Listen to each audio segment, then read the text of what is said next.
За та бүхэндээ энэ өдрийн мэндийг хүргэе. Намайг Марлмаа гэдэг Монголын үндэсний музейн арга зүйч байгаа.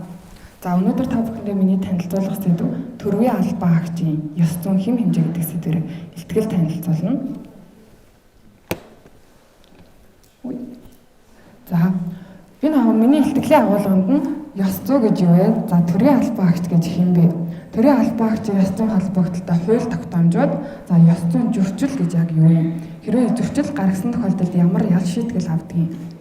За ёс зүйн зөрчил гаргахаас хэрхэн урьдчилан сэргийлэх вэ гэдэг сэдвийн хүрээнд илтгэл танилцуулнаа. За ёс зүй гэдэг нь эртний грекийн этос буюу одоо оршин байгаа тассан газар гэдэг үгнээс гаралтай. За Аристотель гэдэг хүн энэ ёс зүй гэдэг шинжлэх ухааны нэрийг анх хэрэглэсэн. За тэрээр ёс зүй гэдгийг тодорхойлохдоо ёс зүй гэдэг бол хүн юу хийх ёстой, юунаас татгалзах ёстой гэдгийг судалдаг шинжлэх ухааны нэр юм аа гэж тодорхойлсон байдаг. За харин Монголын цэвлийн монгол хэлний тайлбар толинд бол ёс зүй гэдэг нь альва хүний баримтлах журам, зарчмын сургаал онол гэж тодорхойлсон байт юм байна. За ёс зүй бол тухайн арт түмний зан заншил харилцаанд нь бичигдээгүй хууль маягаар тогтсон тийм хариуцлагын хэм хэмжээ гэж ойлгож байна. Яг хууль бол биш. Гэхдээ хууль шиг бичигдээгүй маягаар бидний харилцаанд оршсоор ирсэн хариуцлагын хэм хэмжээ гэж тодорхойлох нэ. За хамгийн сүүлийн үеийн авилгатай тэмцэх газрын судалгааны үр дүнд тухайн төрийн албан хаагчид авилга ашиг сонирхлын зөрчил үүсгэхэд хамгийн чухал нөлөөлдөг гол хүчин зүйл нь төрийн албан хаагчийн ёс зүйн доройтол хамгийн их нөлөөлдөг гэж байна. За энэ утгаараа төрийн үйлчилгээний салшгүй нэг хэсэг нь төрийн албан хаагчийн ёс зүйн асуудлыг сүгэж ярих шаардлагатай. За тэгвэл төрийн албан хаагч хэм бэ гэхлээр төрийн албан хаагч гэдэг нь төрд ажилтныхаа төрөөс цалин авч өөрийнхөө ажлын байрны баталгаа, нөхцөл баталгаагаар хангалттай ажиллаж байгаа хуулийн этгээдийг төрийн албан хаагч гэж хэлдэг. За төрийн албан хаагчийг дотор нь дөрвөн ангилж үздэг. Төрийн улс төрийн албан тушаалтан, төрийн тусгай албан тушаалтан, за төрийн үйлчилгээний албан тушаалтан, төрийн захиргааны албан тушаалтан гэж хувааж үздэг. За төрийн улс төрийн албан тушаалтан гэдэгт маань ерөнхийлөгч, ерөнхий сайд, улсын их хурлын гишүүд ордог бол за тусгай албан тушаалтанд нь шүүгч, прокурор энэ чиглэлийн ажилтнууд хамаарагддаг байна. За үйлчилгээний албан тушаалтанд музей ажилтан, театрын ажилтан гэх мэтчлэн номын санч орно. За захиргааны албан тушаалтанд засаг даргын хамгийн газар ажиллаж байгаа хүмүүс хамаардаг байна. За 2022 оны байдлаар Монгол улсад яг энэ төрийн албан хаагчийн ёс зүйтэй холбогдлолтой 60 орчим хууль тогтоомжууд хэрэгжиж байна. За энэ 60 орчим хууль тогтоомжоос 30 гаруй нь ёс зүйн дүрэн байдаг.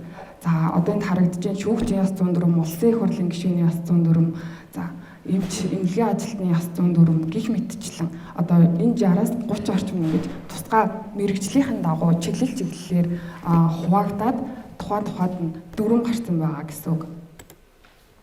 За яг энэ ёс зүйтэй холбогдлолтой бие даасан хууль бол одоохондоо яг батлагдаагүй байгаа. За хамгийн сүүлд 2022 оны сая 3 сарын өмнө буюу 5 сарын сүүлээр улсын их хурлын төсөлд төрийн албан хаагчийн ёс зүйн тухай хууль батлуулах төслийг өргөн барьсан. Яагаад өргөн барих болсон бэ гэхээр за 2017 онд улсын их хурлаас орон даяар ийм санал асуулга авсан юм байна.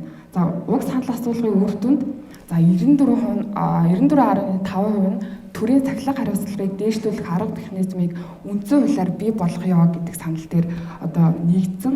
За мөн судалгаанд оролцогчдын 89.4% нь төрийн хариуцлага цахилгаан шудраг асыг бэхжүүлэх гэдэг санал дээр санал нэгтээ нэгдсэн бол хамгийн сүүлд нь судалгаанд оролцогчдын 87.9% нь төрийн жинхэнэ албыг мэрэгшсэн мэдлэг чадварт суйрлуулсан улс төрөөр ангид байхыг дэмжиж тухайн төрийн албан хаагчийг илүү ёс зүйтэй илүү хөгжиж дэвжихийг энийг нь илүү хуулиар зохицуулахыг нь дэмжсэн уг санал асуулгын үр дүнд төрийн албан хаагчийн ёс зүйн тухай хууль гэдэг хуулийн төслийг өргөн барьсан. Гэхдээ одоохондоо бол батлагдаагүй байгаа. Анхны хилцүүлэг нь амжилттай болсон. За 2018 оны байдлаар манай Монгол улсад нийт 190 мянга гаруй төрийн албан агч байгаагаас үүнээс хамгийн их хувийг нь буюу 132 мянгаыг нь төрийн үйлчлэгийн албан тушаалтанд эзэлж идэг. За тэгвэл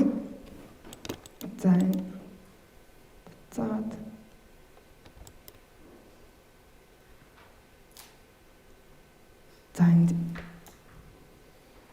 дээр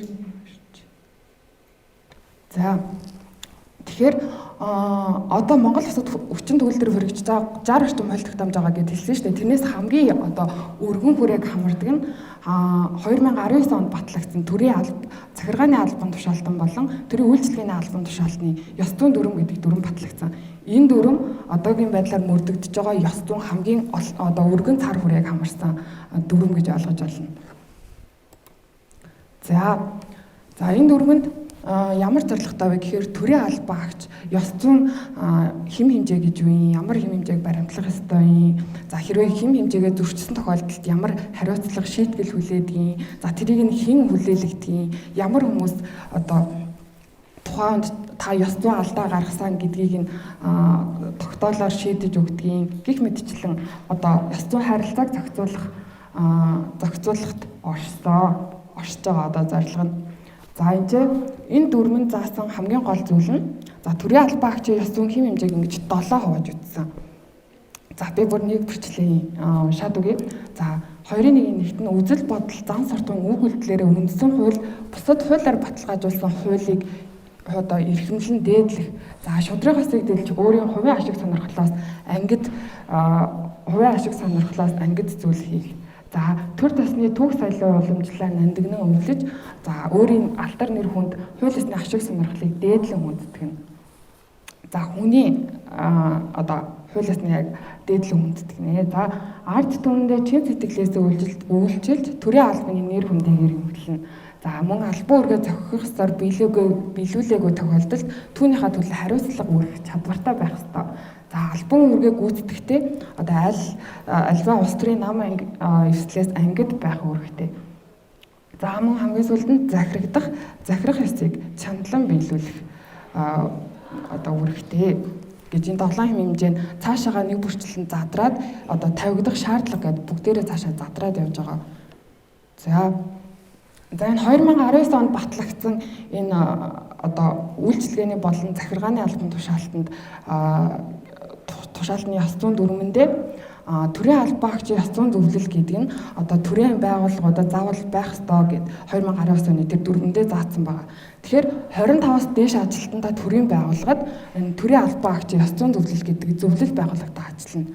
За энэ нь ямар одоо зорилготой зөвлөл вэ гэхээр тухайн байгууллагын албан агч нь ямар нэг хэмжээгээр ёс зүйн хэм хэмжээг зөрчсөн эсвэл зөрчөөгүй эсэх гэдгийг нь шийдвэрлэж одоо хэрхэн шийтгэх талаар одоо тогтоол тушаал гаргадаг ийм эрх бүхий зөвлөл байгуулагддаг. За 2021 оны байдлаар 2711 төрийн байгууллагуудын ёс зүйн зөвлөл байгууллагатай ажиллаж байгаагаас за 25-аас дээш хүнтэй одоо 2118 төрийн байгууллагад ёс зүйн зөвлөл ажиллаж байгаа бол 25-аас доош хүнтэй 593 байгууллагад төрийн одоо албан агчийн ёс зүйн зөвлөл байгууллагад ажиллаж байна.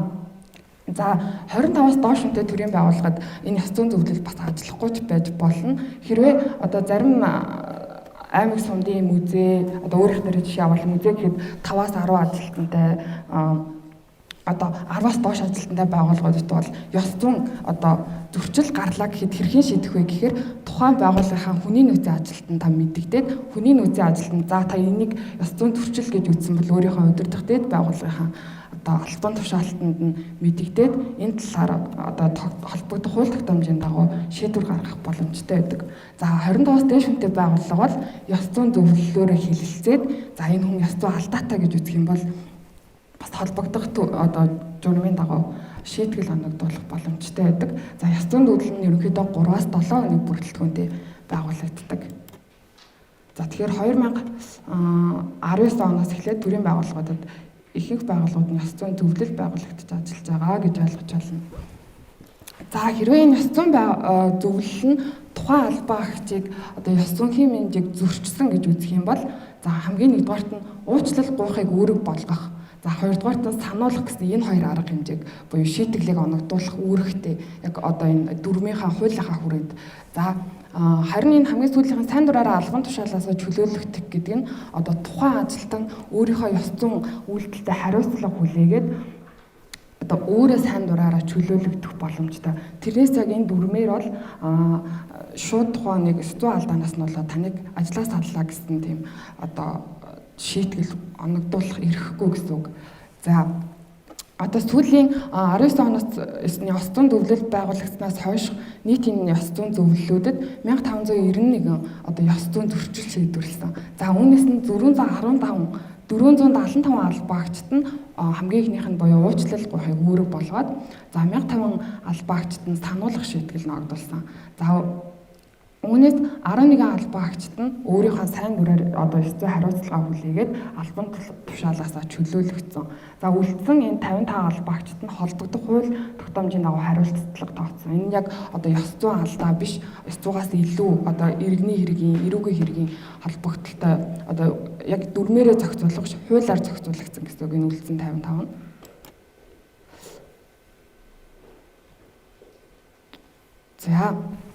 За тэгвэл дэлхийн дахинд ёс зүйн зөрчлийг хэрхэн шийдвэрлэж байгаа одоо кейс тохиолдлуудаас ярьж үзэх юм бол за хамгийн ихнийх нь хамгийн сүүлд болсон тийм Их Британий ерөнхий сайд Борис Джонсон гэдэг хүн одоо ёс зүйн хариуцлага хүлээд ажлаасаа огцорсон. Ямар ёс зүйн хариуцлага хүлээсэн бэ гэхлээр энэ хүн Кристофер Ричер гэдэг хүнийг одоо албан тушаалд авсныхаа төлөө энэ ёс зүйн алдаанаас олж хариуцлага хүлээсэн. За энэ хүн ямар учиртай хүн бэ гэхээр одоо удаадараа арх тамхи тогтворуулах ундаа хэрэгжилжсэн, бэлгийн хүчээр хийлэл үлдчихсэн ийм хүнийг одоо ажилд авсан нь ёс зүйн үйлдэл юм аа, удирдахч хүний хувьд гээд өөрийнхөө одоо алдаагаа хүлээн зөвшөөрөөд энэ бол ёс зүйн алдаа гээд түрүү хэлсэнтэй өөрийн сайн дураараа албан тушаалаас чөлөөлөгдсөн. За мөн энэ Японы шинэ засгийн газрын худалдааны сайд Yoshio Hachiro гэдэг энэ хүн бас одоо өөрийнхөө ихтгэл тавих явцдаа Фукушима бүсийг үхлийн хот гэж хэлснийхаа төлөө албан тушаалаас огцорсон. Одоо үгний буруу сонголт хийж хийснийхаа төлөө одоо манай Монголд бол хамгийн сүүлд хөдөлмөр нийгмийн хамгааллын сайдтай одоо бас буруу үг хэллэж одоо ёс зүйн алдаа гаргаж бас хариуцлага хүлээсэн байдаг тийм ээ. За хамгийн сүүлд нь Ким Жинкук гэж Солонгосын иргэний асуудал эрхэлсэн газрын зөвлөх одоо бас өөрийн ёс зүйн алдаа гаргаад ажлаасаа огцорсон.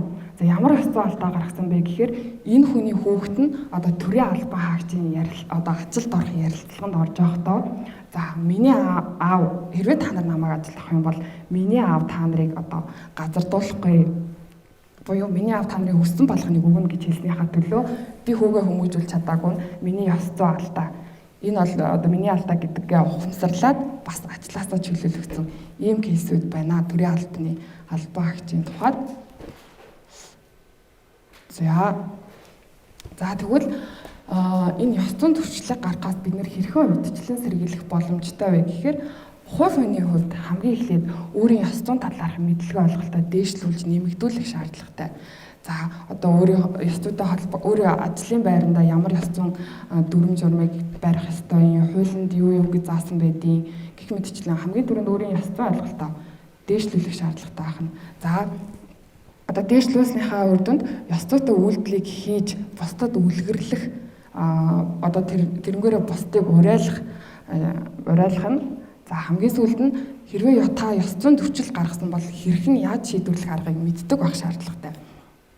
Одоо жишээ нь та ямар нэг хүний гаднах өнгө төрхөөр нь ч юм уу эсвэл эрхэлж байгаа албан тушаалаар нь ч юм уу доромжлоо гэдэг маань тэр нь одоо бага хэмжээний ёс зүйн алдаа шүү дээ.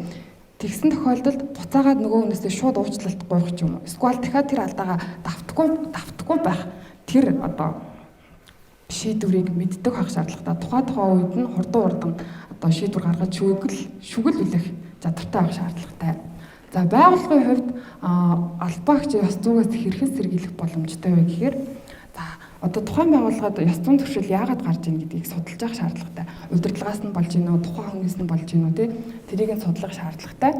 За мөн ёс зүйн хэм хэмжээ стандартыг тогтоох гэхээр тухайн дотоод журмдаа одоо ёс зүйн тэдүү удаагийн ёс зүйн зөрчил гаргасан бол цалингийн тэдүү хувийг шийтгэн эсвэл одоо байгууллагууд чинь сарын 25% нэмэгдэл энтергээд дарганаар авдсан шүү дээ. Хэрвээ тухайн хүн ёс зүйн шийтгэл хүлээсэн тохиолдолд энэ 20% 5% нь өгөхгүй байх ч юм уу, энийг тухайн өөрсдийнхөө баримталдаг дотоод журам ч юм уу тэрэндээ зааж өгч явах шаардлагатай.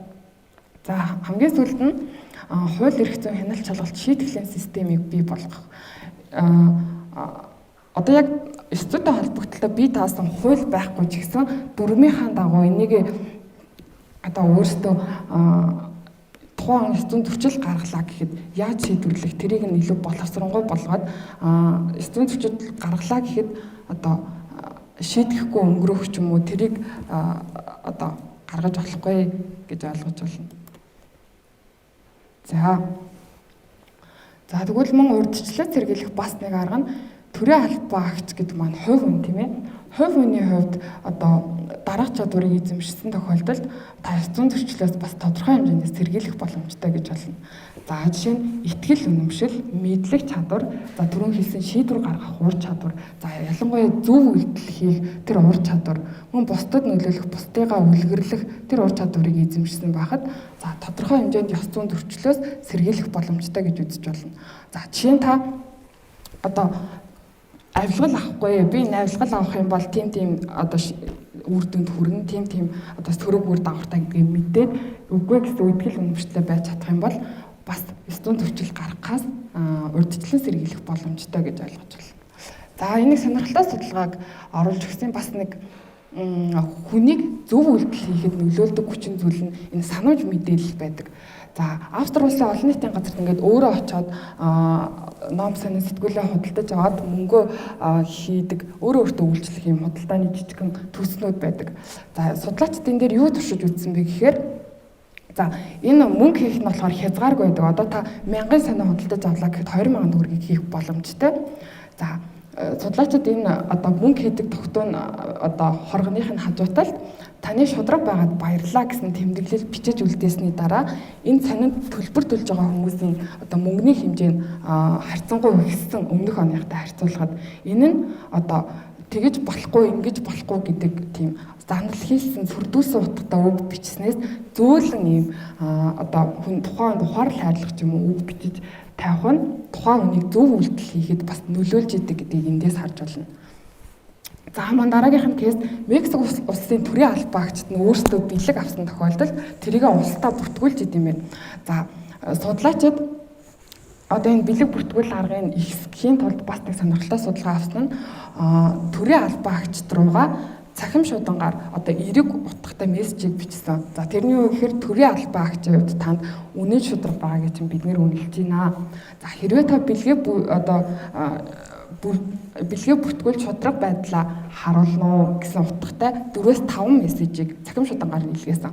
За тэгээд гарсан өөрчлөлт нь юу вэ гэхээр шинэ жилээр бэлэг бүртгүүлэх төрийн албаагчдын тоо өмнөх оныхоо төрийн албаагчдаас харьцангуй их одоо бэлгээ бүртгүүлсэн.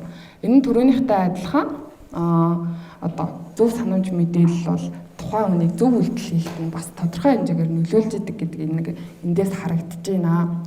За манай Монголд бол одоо нойлын санамжууд байдаг те тикийг хориглон, инкийг хориглон гэхээсээ илүү одоо зөв хүний үйлдэл нүдээс далдж гисэн зөв байдаг шүү. Гэх мэтчлэн эрэг санамжуудыг байрлуулсан одоо илүү үр дүнтэй байдаг. За тэгвэл төрийн албаагчийн ёс зүйг дээшлүүлэх арга замууд гэд хэд хэдэн зүйлийг тодорхойлсон байгаа. За үүндээс хууль эрх зүйн орчинг нь улам боловсронгуй болох зөвхөн 4 журмаар энэ ёс зүйг нь яагаад хас одоо зохицуулаад харилцааг нь зохицуулаад тахаас илүү түрүүн хэлсэнчлэн тэр төрийн албаагчийн ёс зүйн тухай хууль батлагдах юм бол тухайн хүний ёс зүйн мэдлэг мэдээлэл үүрэг хариуцлага нь улам илүү ихснэ. Ийм учраас хамгийн түрүүнд хууль эрх зүйн улам боловсронгуй болох шаардлагатай гэж үзэж байна. За мөн хариуцлага хяналтын тогтолцоог сайжруулах. За энэ одоо доор байгаа албан тушаалтанд дээр байгаа албан тушаалтныхаа хариу одоо буруу үйлдэлийг нь илчлэх гэх мэтчлэн одоо бие бинийгээ хянах тогтолцоог сайжруулах шаардлагатай. За мөн төрийн албан агчид бол иргэдэд явуулах сургалтын давтамжийг ихсгэх. За энэ нь бас тодорхой хэмжээнд ёс зүйг дээшлүүлэхэд нөлөөлнө гэж үзэж байна. За хамгийн сүүлд нь одоо бидний ирээдүйн хойж болсон ирээдүйн төрийн албан агчид болсон төгсөг ангийн сурагчид оюутнуудынхаа за ёс зүйн боловсролыг дээшлүүлэхэд анхаарах шаардлагатай. За дүгнэлт нь за ерөнхийдөө би нэг хар үгээр бичсэн. За ёс зүй бол хариуцлагын хэм хэмжээ юм аа. Хувь хүний ёс зүйтэй байх нь хамгийн түрүүнд хувь хүний өөрийнх нь хүмүүжлээс амьдралын туршлага мэдлэг боловсрлоос нь шалтгаалдаг. За харин түрүүний хэлсэн ёс зүйн дүрм хууль тогтоомжууд нь одоо зөв үйлдэл рүү чиглүүлэх, тэр гарах эрсдлээс нь сэргийлэх одоо сануулгах үүрэгтэй. За одоо хамгийн сүүлд нь төрийн албан агч нь ёс зүйтэй байх нь улс төрийн хөгжих хамгийн том хүчин зүйлийн нэг учраас төрийн албан агч бол хамгийн түрүүнд ёс зүйтэй байх шаардлагатай. За хэрвээ төрийн албан агч нь түрүү хэлсэнчлэн ёс зүйн зөрчил гаргахад тэр одоо гаргасан зөрчлийн тухай хүнийг ямар хариуцлага хүлээлгэхийн тэрийгэ мэддэг байх шаардлагатай. За ёс зүйтэй байхад ямар үр дүнд хүрэх вэ гэдгийг өөрөө ухамсарлаж ойлгосон байх шаардлагатай. За жишээ нь одоо нэг ёс зүйтэй байснаар ямар үр дүнд хүрч байгаа гэдэг нэг кейс дурдвал холбооны бүгд найрамдах Герман улсын канцлер Ангела Меркелийг бүгдээрээ мэднэ тийм ээ. За тэр хүн хамгийн сүүлд одоо канцлерын ажлаа өгөөд бууж хахад сэтгүүлч ингэж асуусан байна. Та одоо энэ олон жил ажиллаад яагаад ийм одоо нэг хувцас 3-4 удаа яг хэдэн удааг нь би бас сайн сандгүй. Нэг хувцас яагаад ийм олон удаа өмсдөм бэ гэж асуусан чинь за би бол одоо төрийн албан тушаалтаа. Ийм учраас төрд би шоу үзүүлэх гэж загвар өмсөх гэж ажиллаагүй. Зөвхөн иргэдэд үйлчлэх гэж ажиллаж байгаа гэд ингээд үг хэлээд буухад ард иргэдэнд 5 минут тасралтгүй алгадчихсан гэж байгаа. Энэ нь тухайн ёс зүйтэй байснаар ямар одоо өөрт нь ард иргэдийн итгэл сэтгэл ирдэг гэдгийг бас энэ чинээс харах боломжтой. За тэгээд эцэст нь хариуцлага ёс зүй байгаа газарт хөгжил дэвшил ирдэг юм шүү гэж хэлье. За тэгээд ном зүй эдгээр ном зүйг ашигласан. За анхаарал тавьсан явдал баярлалаа. За манай олон улсын музейн зөвлөлийн үндэсний хороо та бүхэн мэдж байгаа. Тэгэхээр бид нар сая 8 сарын 18-наас эхлээд одоо олон улсын музейн зөвлөлийн 3 жил тутам болдог одоо General Conference гэдэг байгаа. Тэрийг бас орчуулгын дээр бас асуудалтай. Тэгээд тэрэнд бол бид нар оролцоод ирсэн. Тэнд бол одоо энэ ёс зүйн дүрмийн ажлын одоо ажлын хэсгийн одоо дугуй ширээний ярилцлага болоод тэгээ цаашдаа ямар арга хэмжээ авах вэ, яах вэ гэдэг тухай ярилцсан. Тэгээ өнөөдөр бид нар энэ хуралд оролцсноос хойш анх удаа одоо Америкийн Монгол судлалын үндэсний төв бидэнд та бүхэнтэй одоо ёс зүйн дүрмийн тухай ярих боломж олгосонд юуны өмнө талархал илэрхийлье. Тэгээ цаашдаа зөвхөн олон улсын музейн зөвлөлийн гишүүд гихгүйгээр ер нь нийт одоо музей соёлын өмнө салбарт ажилладаг хүмүүс одоо энэ дүрмд одоо сайжруулах, өөрчлөн шинжилэхэд итгэх зүтгэлтэй оролцохыг би одоо юуны өмнө бас уриалах байна. Тэгэхээр манай энэ олон улсын музейн зөвлөлийн ёс зүйн дүрм бол энэ хэвлэгдсэн байгаа нь англи хэлээр байгаа. Тэгэхээр энэ дээр бол эхлээд өнөөдөр бол яг ёс зүйн дүрм гэж юу вэ гэдгийг маш товчхон хэлье. Тэгээ одоо энэ баримт бичгүүд нь гол хоёр үндсэн баримт бичгийг яриад тэгээ одоо яг энэ юуны дагуу презентацаа бэлдсэн байгаа. За хаашаа би яах нь?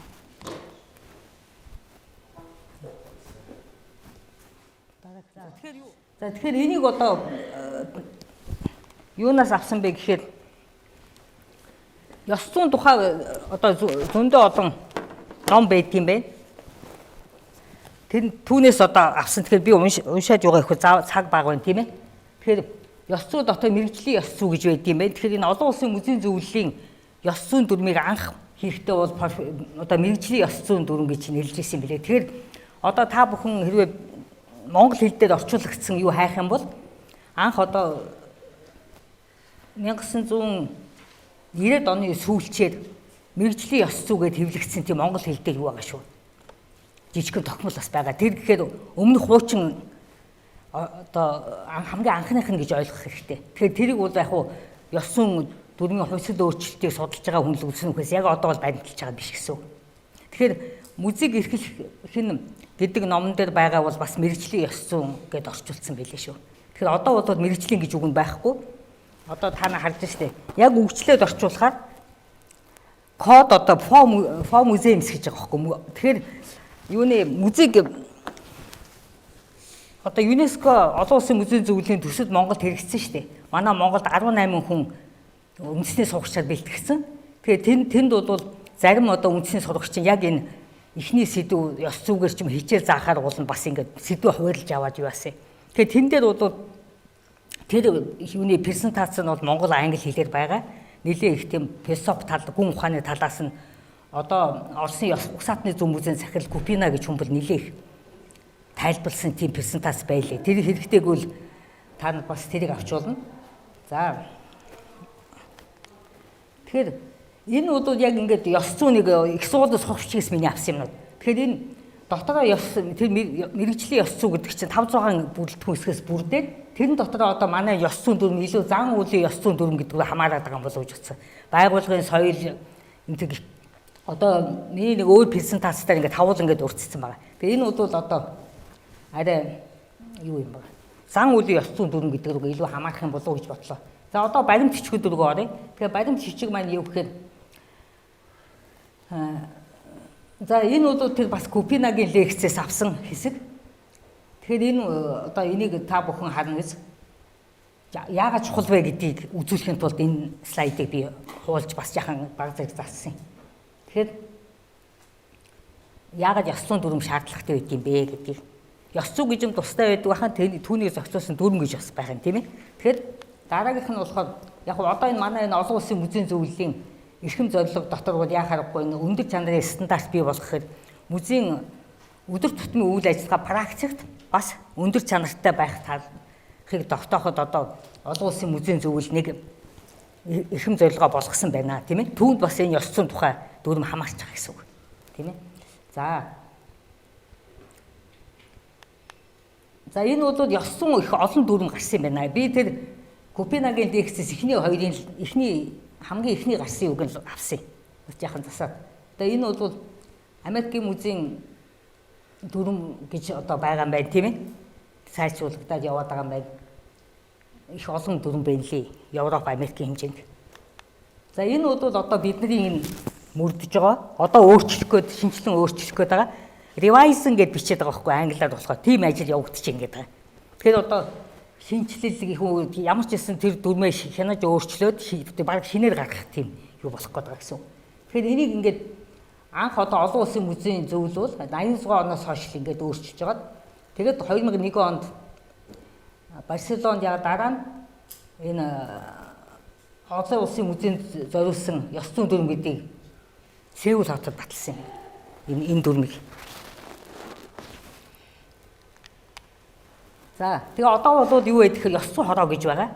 Standing Committee гэдэг байгаа. Олон улсын музейн зөвлөлийн олон хорооны нэг нь. Тэгэхээр энэ бол ийм одоо нэртэй юу бол хэрвээ асуулт байвал 2-3 замаар ингэж энэ талаас сонирхол орж үзэж болно гэсэн юу байна л да. Энэ юун дээр. Тэр нь ихээр бол энэ хорооны одоо ёс зүйн дүрмийг яг боловсруулад сайжруулад хийж байгаа хороо гэсэн үг одоо ажиллаж байгаа. Одоо тэгээ тэрний бол яг удирдлагын солигдсон ч гэсэн ажил нь үргэлжлээд явна шүү дээ. Тэгэхээр та бүхэн бас тийшээ шууд захиа бичиж болох юм уу би бас сайн мэдэхгүй. Гэхдээ Купинагийн лекцээр яхаарахгүй энэ 2 мэйлийг өгсөн байлээ. Ер нь бол олон улсын музейн зөвлөлүүд бол үндэсний хороогоороо дамжиж харьцахыг уул нь бол зөвлөдөг илүүтэй. Тэгэхээр манай үндэсний хороо бол одоо 2003 оноос хойш байгуулагдаад одоо Чингис хааны музейн гишүүд их олон орсон учраас 80 эдэн гишүүдтэй болчиход байгаа. 82 гишүүд болсон байна одоо. Тэгээ Чингис хааны музейх ч одоо нээлт хийх гэж завгүй учраас ирж чадсангүй. За ингээд энийг бол одоо уншаах. Тэгэхээр бид нар ингээд олон улсын музейн зөвлөлийн элснэ гэдэг чинь тэр энэ дүрмийг яг дагаж зөвшөөрч байгаа гэсэн үг юм бил автоматар юусэн. Бусад хүний хувьд бол яаж энийг хэрэгжүүлэх юм бэ те? Бусад одоо соёлын үеийн ажилтнууд, музейн ажилтнууд энийг заавал биелүүл шаардлагатай юм уу, үүрэгтэй юм уу, үүрэггүй юм уу гэдэг асуудал гарна шүү дээ, тийм ээ.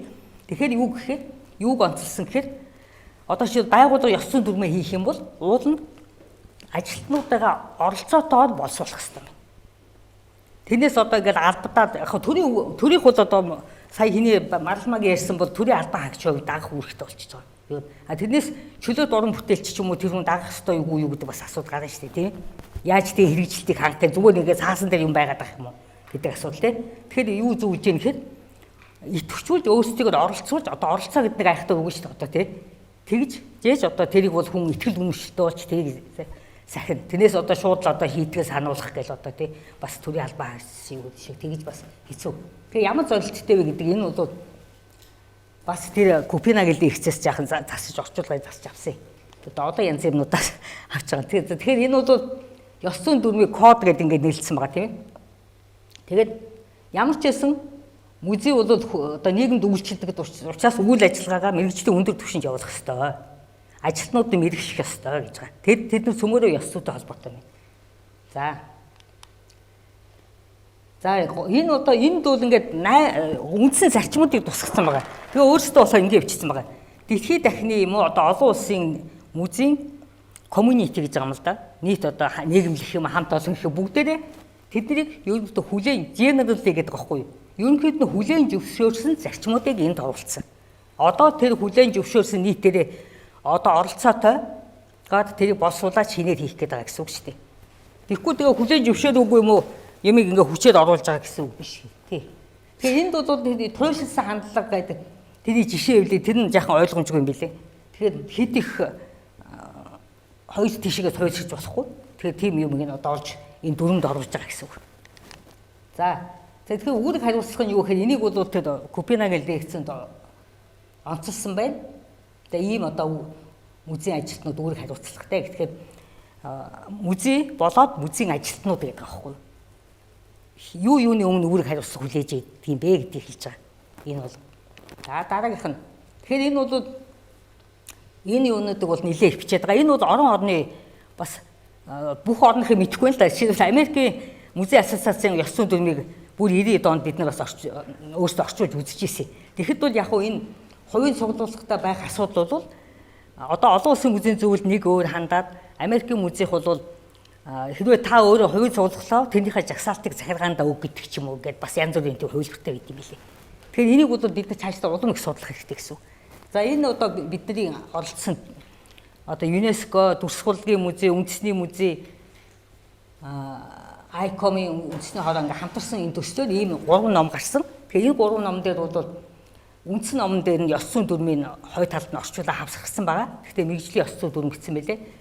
Сурах энэ сурагч багшийн гарын авалга дээр нь болохоор сургалт явуулаад сургалтыг хүнд юуны тухай одоо хэрхэн яаж явуулах юм бэ гэдэг арга зүйг заагаад багш хүн тэгээд одоо ажилуулах кейсүүдийн жишээнүүдийг хэвлүүлсэн байна.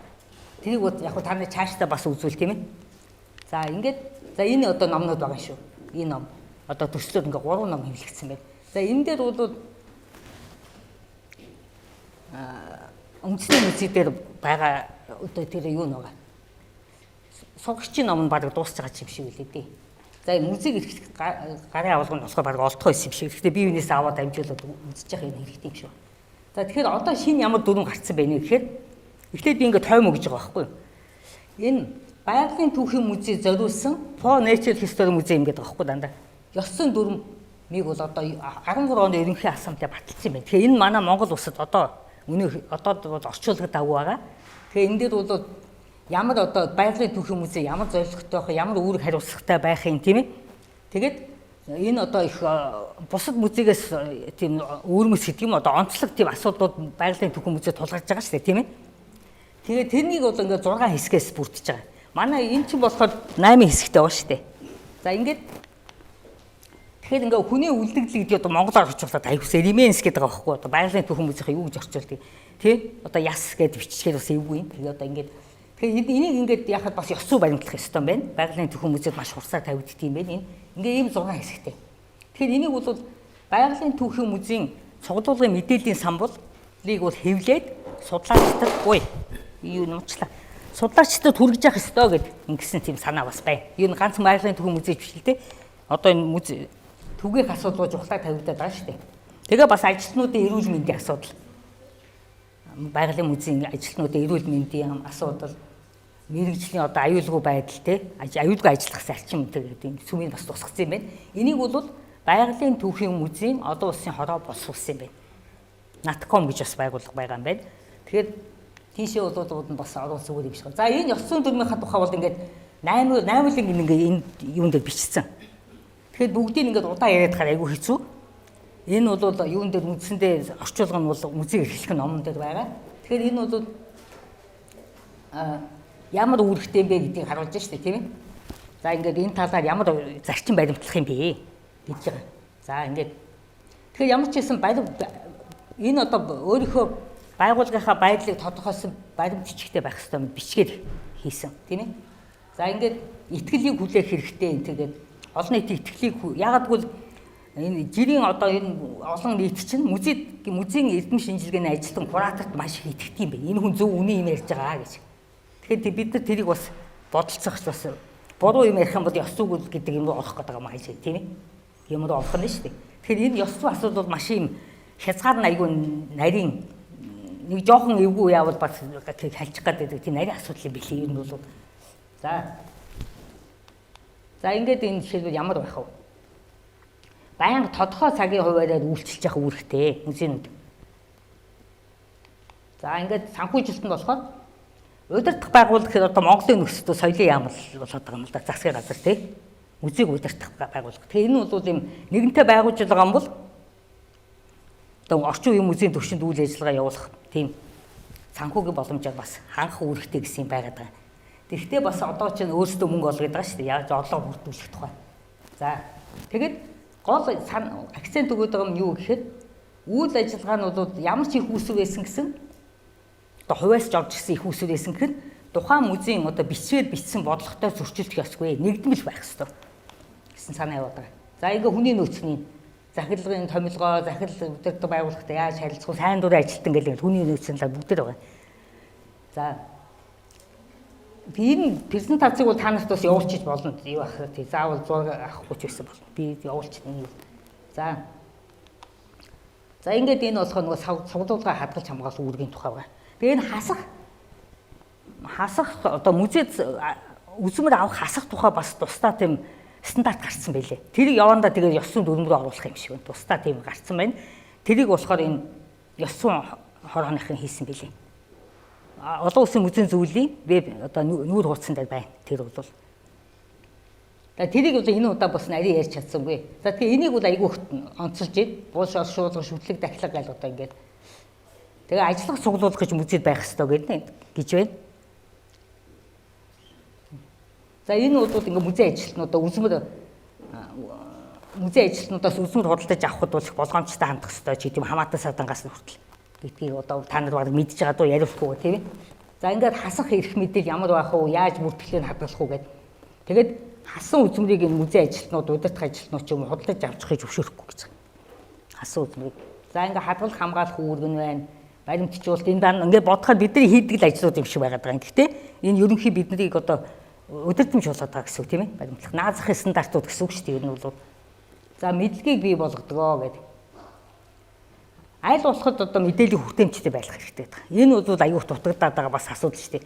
Эний зааг хязгаарыг тогтоохч бас хэцүү тийм ээ. Гэхдээ ямар ч байсан аюулгүй байдлыг юм уу нууцтай шаардлагаас бусад мэдээлэл гэдэг. Энэ маш хэцүү асуудал. За цуглуулах судалгаа ингээд энэ тэгээд одоо ингээд музей ажилтнууд бол одоо мэдлэг туршлагаа хуваалцж яах, суралцсан эрдэмтдтэй хүндлэх, арга техник туршлагаа цааш нь дамжуулах хэрэгтэй. Тэгээ энэ бол бас манайд бас анхаарах асуудал тийм ээ. Цаашдаа. За. Байнгын үзүүлэл нь ямар байх гэхээр ингээд энэ үнэн зөв мэдээлэл үнэн зөв байх тайлбар музейн тайлбар үнэн зөв байх дээр манай ер нь музейнүүд би бас нарийн бүгдийг судлаагүй л дээ. Төр үзэсгэлэн энэ төр бол аюул хангалтгүй байгаа гэж би боддог. Ер нь бол яаруу санд руу нэг баг 2 өдрийн өмнө тавиад хагас сутуу мэдээлэл тавиад болсон болоогүй юм тавиад байгаа шүү дээ. Ерөнхийд бол хэдэрхий олон ойрхон үзэсгэлэн гаргасагаас болоо тийм ээ. Энэ бол аюул буруу. За ингээд энэ мэргэжлийн үйлчлэгээ үзүүлж болно музейн кураторууд бас. За энэ их сурвалжийн асуудлыг маш их бичсэн байна. Одоо нэг ийм ном сая бид нар сая ч яг ер нь биднэрт явуулсан. Францын нөгөө Нант музей Монголоос үзэсгэлэн авах гэж байгаатай холбогдуулаад энэ нөгөө шуудангаар ирээд байгаа байхгүй юу. Тэгээ одоо энэ нэг ном надад нэг нь бай, нэг нь инх наранд, нэг нь эрдмад байгаа. Энэ 3 ном. Тэгээ энэ дээр зөндөө олон өгүүлбэг байна. Би өчтөр гүйлгэж харлаа. Тэгээд их сони юм аа. Нэг уншихад нэг хэцүү биш бас. За тэгээ гал үүслийн тухай асуудлын талаар хүмүүс их илтгэл тавьсан байна. Манай Монголоос бас цаашдаа илтгэл тавьбал аюу сайн. Энэ одоо барууны орны музейнүүд нөгөө Африк энтерс авсан юм буцаагаад байгаа шүү дээ тий. Тэрний тухай бас их ярьж байна. За энэ бас энэ гурван дээр зараад байгаа шүү. Буцаагаад. За.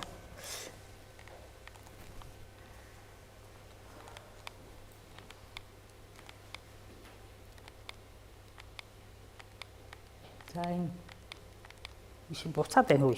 Яагаад буцаад байна? Хааш хараад. За ингээд энэ 8-ыг ингээд довчхон бичсэн юм байна. Тэгээ тэрний дараа бол нөгөө 2 дахь хэсэг рүү довчхоо орё. Тэр бол нэг их биш ерөөсөө. Тэгээ ашиг сонирхлын зөрчлийн тухай ярьж байгаа. Хуулийг хүрээнд яаж ажиллах вэ гэдгийг. За энэ байна те.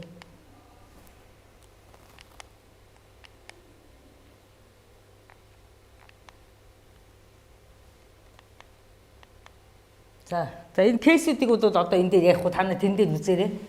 Тэгэхэд дараагийн юм нь юу вэ гэхэд яагаад одоо дүрмээ өөрчлөх гээд унваа тийм ээ. Энэ нэг одоо тэр байгалийн түүхийн музей ёс зүйн дүрмийн чинь 6-7 жил болсуулсан байна биш үү ажил хийсэн. Тэгэхээр одоо эн чинь 2021 онд бол одоо та нар ийшээ харна. Тэгэхээр энэ дээр нэг тэр хүний өгүүлдээр бол тэр олон янз байдал их үү. Diversity-г бид нар баян яриад байгаа шүү дээ. Тэр тэгээд access гэдэг одоо сугдуулгад хүртээ хэмжээг дэвшлүүлэх тухай ч юм уу тэгээд тэр нийгмийн оролцоо гэдэг асуудлыг сайжруулах гэдэг юм байна. А энэ Киотод бол одоо манай энэ золгой хин мөнгө цэцэг хоёр оролцсон шүү дээ тийм ээ. Тэрэн дээр одоо музей шин тодорхойлтыг батлах асуудал юу гэж болсон мэдж байгаа. Тэгэхээр энэ бол шин тодорхойлтыг баталсны дараа ёс зүйн дүрм рүүгээ орно гэсэн юм байна. Анханасаа ирсэн. Тэгээ саяны хурал дээр шин тодорхойлтыг баталсан. Тэгээ манай одоо янз бүрийн орчуулгын хувилбарууд гарч байгаа. Тэгэхээр сая би бол гишүүдтэй бол 9 сарын мэдээллийн сэтгүүлийг орчуулж явуулахдаа ёс зүйн тэр шин тодорхойлтыг урьдчилсан байдлаар орчуулсан. Тэгээд тэрний чинь орж байгаа үг болгоны тайлбар байгаа байхгүй юу? 3 хэл дээр олон улсын музей зүйлээс гаргасан. Тэгэхээр тэр тайлбаруудыг уншиж орчуулах хэрэгтэй билээ ер нь бол. Тэгээ ер нь яг хөө бүгдээрээ тэрийг сонирхоод орчуулж оролдож байгаа нь бол их сайшаалтай бас. Энэ олон улсынхаа музей зүйлийн юмыг бол судалж байгаа, сонирхож байгаа тий. Тэр надад хамаагүй би гişүү биш гэдэг ахгүй байх гэдэг чиг сайн хэрэг юм бол. За ийм ажлууд музей бол ерөөсөө нийгэмд гүйцэтгэх тий social role гэдэг юм да. Нийгэмд гүйцэтгэдэг үүргээр бол энэ одоо олон нийтэд байнга одоо дэмжлэг үзүүлж энэ бас л их нарийн утгал да. Ямар дэмжлэг үзүүлэх юм те. Тэгээ нийгмийн одоо нөгөө одоо их яриад байгаа шүү дээ. Олон улсын музейүүдийн сэдвээр яриад байгаа доктортой байдал гэдэг. За тэгээд хүний эрх гэдэг их яриад байгаа. Тэгээ энд бол их потенциалтай нөөц боломжтой газар юм байна л да музей. Тийм учраас энэ чиг үүргийн олон улсын музейн зүйл ёс зүйн дүрмдээ эдгээрийг бол үнэт зүйл гэж үзээд тусгах хэрэгтэй гэж үзэж байгаа юм байна. А тэгээд тэр Сайли Юнкович гэж тэр одоо Итком хорооны дарга Америкийн хүн юм байна л да. Тэр хүн бол тэгсэн бэлээ. Яг энэ ёс зүйн дүрмд авч үзсэн зарчмуудаасаа илүүтэй нийгэм өөрчлөгдөж байгаа. Энэ одоо музейн үүрэг өөрчлөгдөж байгаатай тийм асуудлуудыг ёс зүйн дүрмд илүүтэй тусгах шаардлага гарч байна гэж бичсэн бэлээ. За тэгэхээр энэ ковидын дараа бол ямар музейнүүдэд ямар асуудал тулгараад байгаа ингэж жагсаацсан байна. Тэр нь болохоор одоо энэ ямар шалтгаанууд байна гэхээр одоо энэ хүрээлэн буй орчин, нийгэм, санхүүгийн доктортой байдал те. Тэгэхээр манай музейнүүд бол хүрээлэн буй орчны доктортой байдлын талаар бас анхаарч ажил хиймээр юм билээ. Ер нь бол тийм ээ. Тэгэхээр энэ манай музейнүүдэд бас манай олон улсын музей зөвлөд юу дутагтаад байна гэхээр бид нар Монгол улсын хэмжээнд юм уу эсвэл бүсийн хэмжээнд байгаа энэ том глобал асуудлуудад холбогдож бас сайн чадахгүй байдаг. Тэр лүү одоо гарцууд бас хайх хэрэгтэй бил. Одоо үйл ажиллагаагаа гадаад орнууд чинь ингээд бүгдээрээ нийлээд хийчихдээ юм шүү дээ. Би санаачлагч тэргээд. Гэхдээ яг хөө санаачилсан үнийн одоо жишээлбэл сая Чехийн музейд гэх чинь заал болгон дээр тэрийг санаачилсан үн кураторын нэр бүгдийг сайхан ингээд бичсэн байд. Тэгээд тэгтээ тэрийг хийхдээ бүгдээрээ хамтраад бас хийчихсэн. Тэгэхгүй болохоор чи манайх чи нөгөө за ингээд хадуураад явах гэдэг. Тэгэхээр энэ бол энэ бусад байгууллагатай хамтарч ажиллах тухай асуудлыг хөндөд байгаа. Яагаад гэвэл хамтарч ажиллах музей одоо музей ажил юм төрнө. За ингээд за энэ музейн тусгаар байдал гэдэг байгаа independent гэж бүр бичсэн байлээ. Энэ сүүлийн үед ялангуяа ковидос болоод асуудал их ороод байгаа гинэ. Бэрхшээлтэй тулгараад байгаа. Тэгээ нэгдсэн бодлого баримтлах хэрэгтэй гэдэг. Бичгээд бичсэн нэгдсэн бодлогоо баримтлах хэрэгтэй. Тэгэхгүй ингээд янз бүрийн ойлгомжгүй ямар бодлого баримтлаад байгаа яагаад байгаа тэр музей. Одоо манайх үзэл баримтлал гэж яриад байгаа шүү дээ. Музей хуулинд орсон байгаа. Тэрийг хэлээд байгаа. Тэгээ үзэл баримтаа болсодоо тэрийг баримтлаад байгаа. За ингээ эрхтгч байдал нөгөө нэг equality, equity энтэйгээд үгнүүд чигээ бүгдээрээ сайхан зөв орчлохгүй. Юу гэдэг бүгдээрээ байж байгаа. За ингээд та бүхэн уншиж байгаа бах тийм ээ. Тэгэхээр одоо бас нэг том хүчин зүйл нь музей захимжуулалтанд ороод нийгмийн сүлжээ рүү их гарч байгаа учраас ёс зүйтэй холбоотой асуудал бас гарч ирж байгаа. Яах вэ? За тэгээд ингээд хамгийн эцэст нь болохоор энэ байгалийн төхөн музей ёс зүйн дүрмийг тусгах хэрэгтэй юм байна. Нэгдсэн дүрм гаргах гэдэг юм байна. Тэр юу н музейд үзмэр авах, үзмэрээс хасах асуудал гэдэг чинь бүр маш их үеиутай. Үзмэр дэглэх чинь бас маш их ёс зүйтэй холбогдоод байна шүү дээ. Тэр бүгдийг чинь ингээд дахиж ингээд авч үзэн. Тэгэхээр энэ олон улсын музейн зөвлөлийн ажлын хэсгүүд жишээл музей ёс зүйн биш музейн тодорхойлтыг гэхэд чинь 11 үе шаттай байсан. Тэгээд тэр арга зүйн сайн байсан учраас сая амжилттай болж чадсан. Тэр хурал дээр бүгдээ гараа өргөө сайхан батллаа шүү дээ. Тэгэхээр энэ ёс зүйн хороо усгаа бид нар л ингээд мэйл явуулаад байдаг. Манай үндэсний хорооноос ч тэр би одоо Icon Mongolia-га сайт дээр тавьдаг. Тэрийг сонирхож гэж байгаа хүмүүс нэг ч байхгүй. Байна л да ерөөсөө. Тэгэхээр бид нар бол бид нартай яг холбоотой юм чинь бас анхаармаар байгаа байхгүй юм дээр. Яг уу соёл урлагийн их сургуулиуд одоо хурал зохион байгуулад инкнарын илтгэл өвтөр тавиад одоо энэ ганц тэр бялах юм тэр юм. Тэгээ цаашдаа манай та бүгд юу гэж уриалгах чинь гэхээр сая тэр Прагийн хурал дээр ганц музейн ажилтнууд биш. Ихтэй сургуулийн багш нар одоо Icon-ын дарагч болсон байна. Хувийн хүмүүсч байна гэдэг олон хүмүүс олон улсын музейн зөвлөлийн гишүүн болчт юм ээ. Тэр нарийн юм бид нар бас сайн судалж чадахгүй бас мэдэхгүй байна. Одоохондоо манайхан чи яг л музейн профешнл гэдэг байгаа байхгүй яхаарахгүй. Тэгээ музейн профешнл гэдэг чинь бас яг ямар хүнийг хэлэх вэ гэдэг нарийн асуудал гарна шүү дээ тий. Тэгэхээр ингээд энэ одоо соёлын өвийг хүртээмжтэй болгох, судлах, хадгалах, хамгаалах юмд ганц музейн ажилтнууд биш бүр өргөн хүрээтэй хүмүүсийг хамруулах хэрэгтэй юм байна тийм ээ. Тэгээ энийг ингээд энэ оролцог хангахын тулд энэ олон үе шаттай хилцүүлэг янз бүрийн хэлбэрээр явагдаад байгаа юм байна. Тэгээ эдгээр чинь дотороо болохоор өөрсдөө нөгөө энэ ёс зүйн дүрмээ судлаад аль нь хэрэгжээд байна, аль нь хэрэгжихгүй байна гэдгийг судлаад аль нь тулгамдсан юм байна, алийг нь оруулах уу гэж бойлон болж байгаа юм байна л да. Тэгээ тэн дээр Прагийн хуралдаа сая тэр дугуй ширээний ярилцлага болоод ажлын хэсгээ танилцуулаад сүүлдээ бүр ингээд нөгөө юунд туслахаар шийдсэн.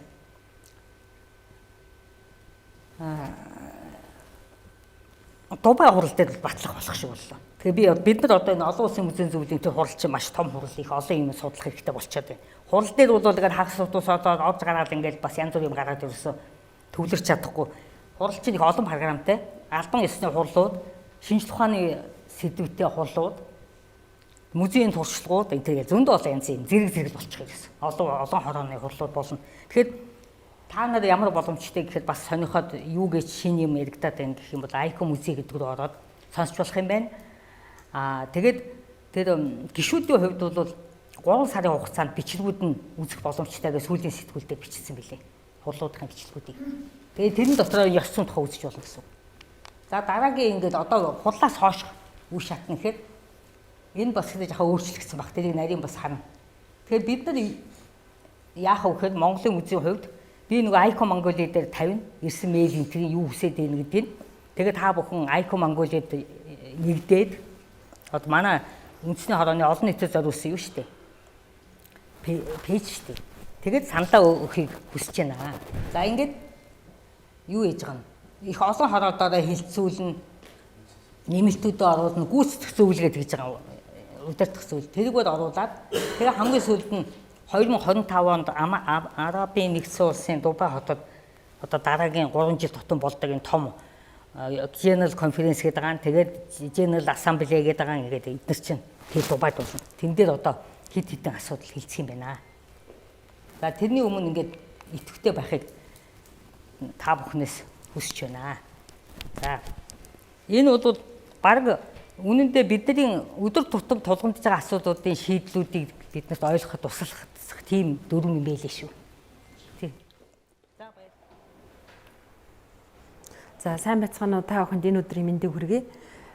Миний бие бол инх наран соёл урлаг судлалын хүрээлэн эрдэмчлэгийн ажилтан та бүхэнд өнөөдөр музейн мэргэжлийн ёс зүйн олон талт асуудал гэсэн энэ сэдвийг өгүүлнэ. За энэ дээр бас юу яцсан байна сая бумагчиг хэлэхэр санал энэ музей мэргэжлийн гээд хэлэхээр манай хэлний судлалын шинжээч хэл шинжиллийн эрдэмтэд бол музей мэргэжлийн гэж юу гэдэг юм бэ? Мэргэжлийн бус гэж юу гэдэг юм бэ гэсэн ийм санал яваад 2008 онд энэ мэргэжлийн гэсэн дарагдсан авцсан байгаад байгаа. Тэгэхээр бид нэр бас нэг олон улсаас нэг их хоцроогүй байна. Гэтэ харамсалтай би нөө хуучин презентацнаас сэргээгээд явахдаа энийг хасаагүй явцсан байна. Тэгээ сая тэрнийг санаад бас суужээлаа.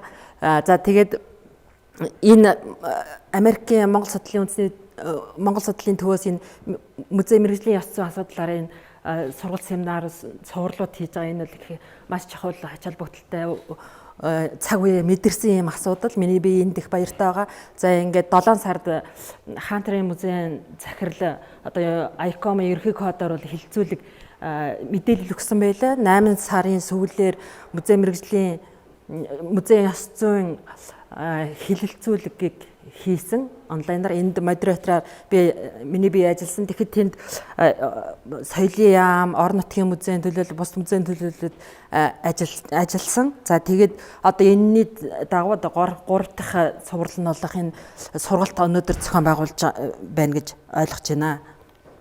За миний ярих зүйл бол мэргэжлийн ёс зүй гэж үе үзэх. За энэ ёс зүй гэдэг нь одоо музей ажилтан музей мэргэжилтэнд юугаар дамжиж юугаар нэвтэрч гарч болох вэ гэд хэлэн. За үзэсгэлэн үзүүлэлт дээр ямар ёс зүй гардын хадгалалт хамгаалалт эргүүлэн буцалт ёс зүйн хууль дүрм за бум агчиг татахт нь минийх бол энэ өмнөх шинжлэхтэйг хуучин явж байгаа.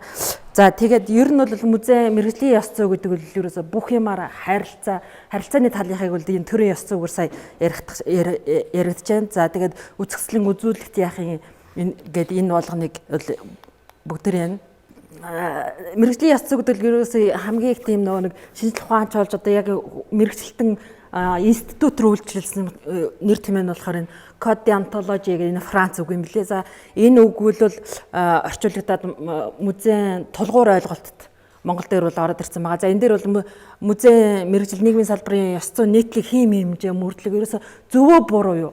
Би алдаж гэнэ үү, алдахгүй байна уу? Энэ хоёрын дундлийн баланс. Энэ бол ер нь бол тийм байхыг бол хууль эрх зүйдээр эсвэл ямар нэгэн юмар ингээ кодлж өгөх боломж байхгүй. Тэр хүний эзэмсэн мэргэжил ур чадвар харилцаа тэр юмар л гарч ирнэ гэсэн утгатай гарч ирж байгаа. Ялангуяа музей дотор ажиллаж байгаа тэр үзмэртэй харьцаж байгаа, үзмэрийг үзүүлж байгаа энэ болгон дээр бол энэ бол байнга гарч ирнэ. Тэгэхээр тэр хүний өөрийнхөө авч явж байгаа байдал, өөрийнх нь оюун санааны хөгжил, тэр өөрийнх нь тэр бараг л тэр өдрийн тухайн өдрийн сэтгэлийн баланс тэрнээс бол маш их хамаарч байгаа юм байна. Тэгэхээр энийг яахын тулд хүн бол мэдээж мэргэжил боловсрол эзэмсэн байх хэвээр тэр өөрийнхөө мэргэжлийг тэр гартаа оруулж авсан байх бол шууд шалтгаалж байгаа юм.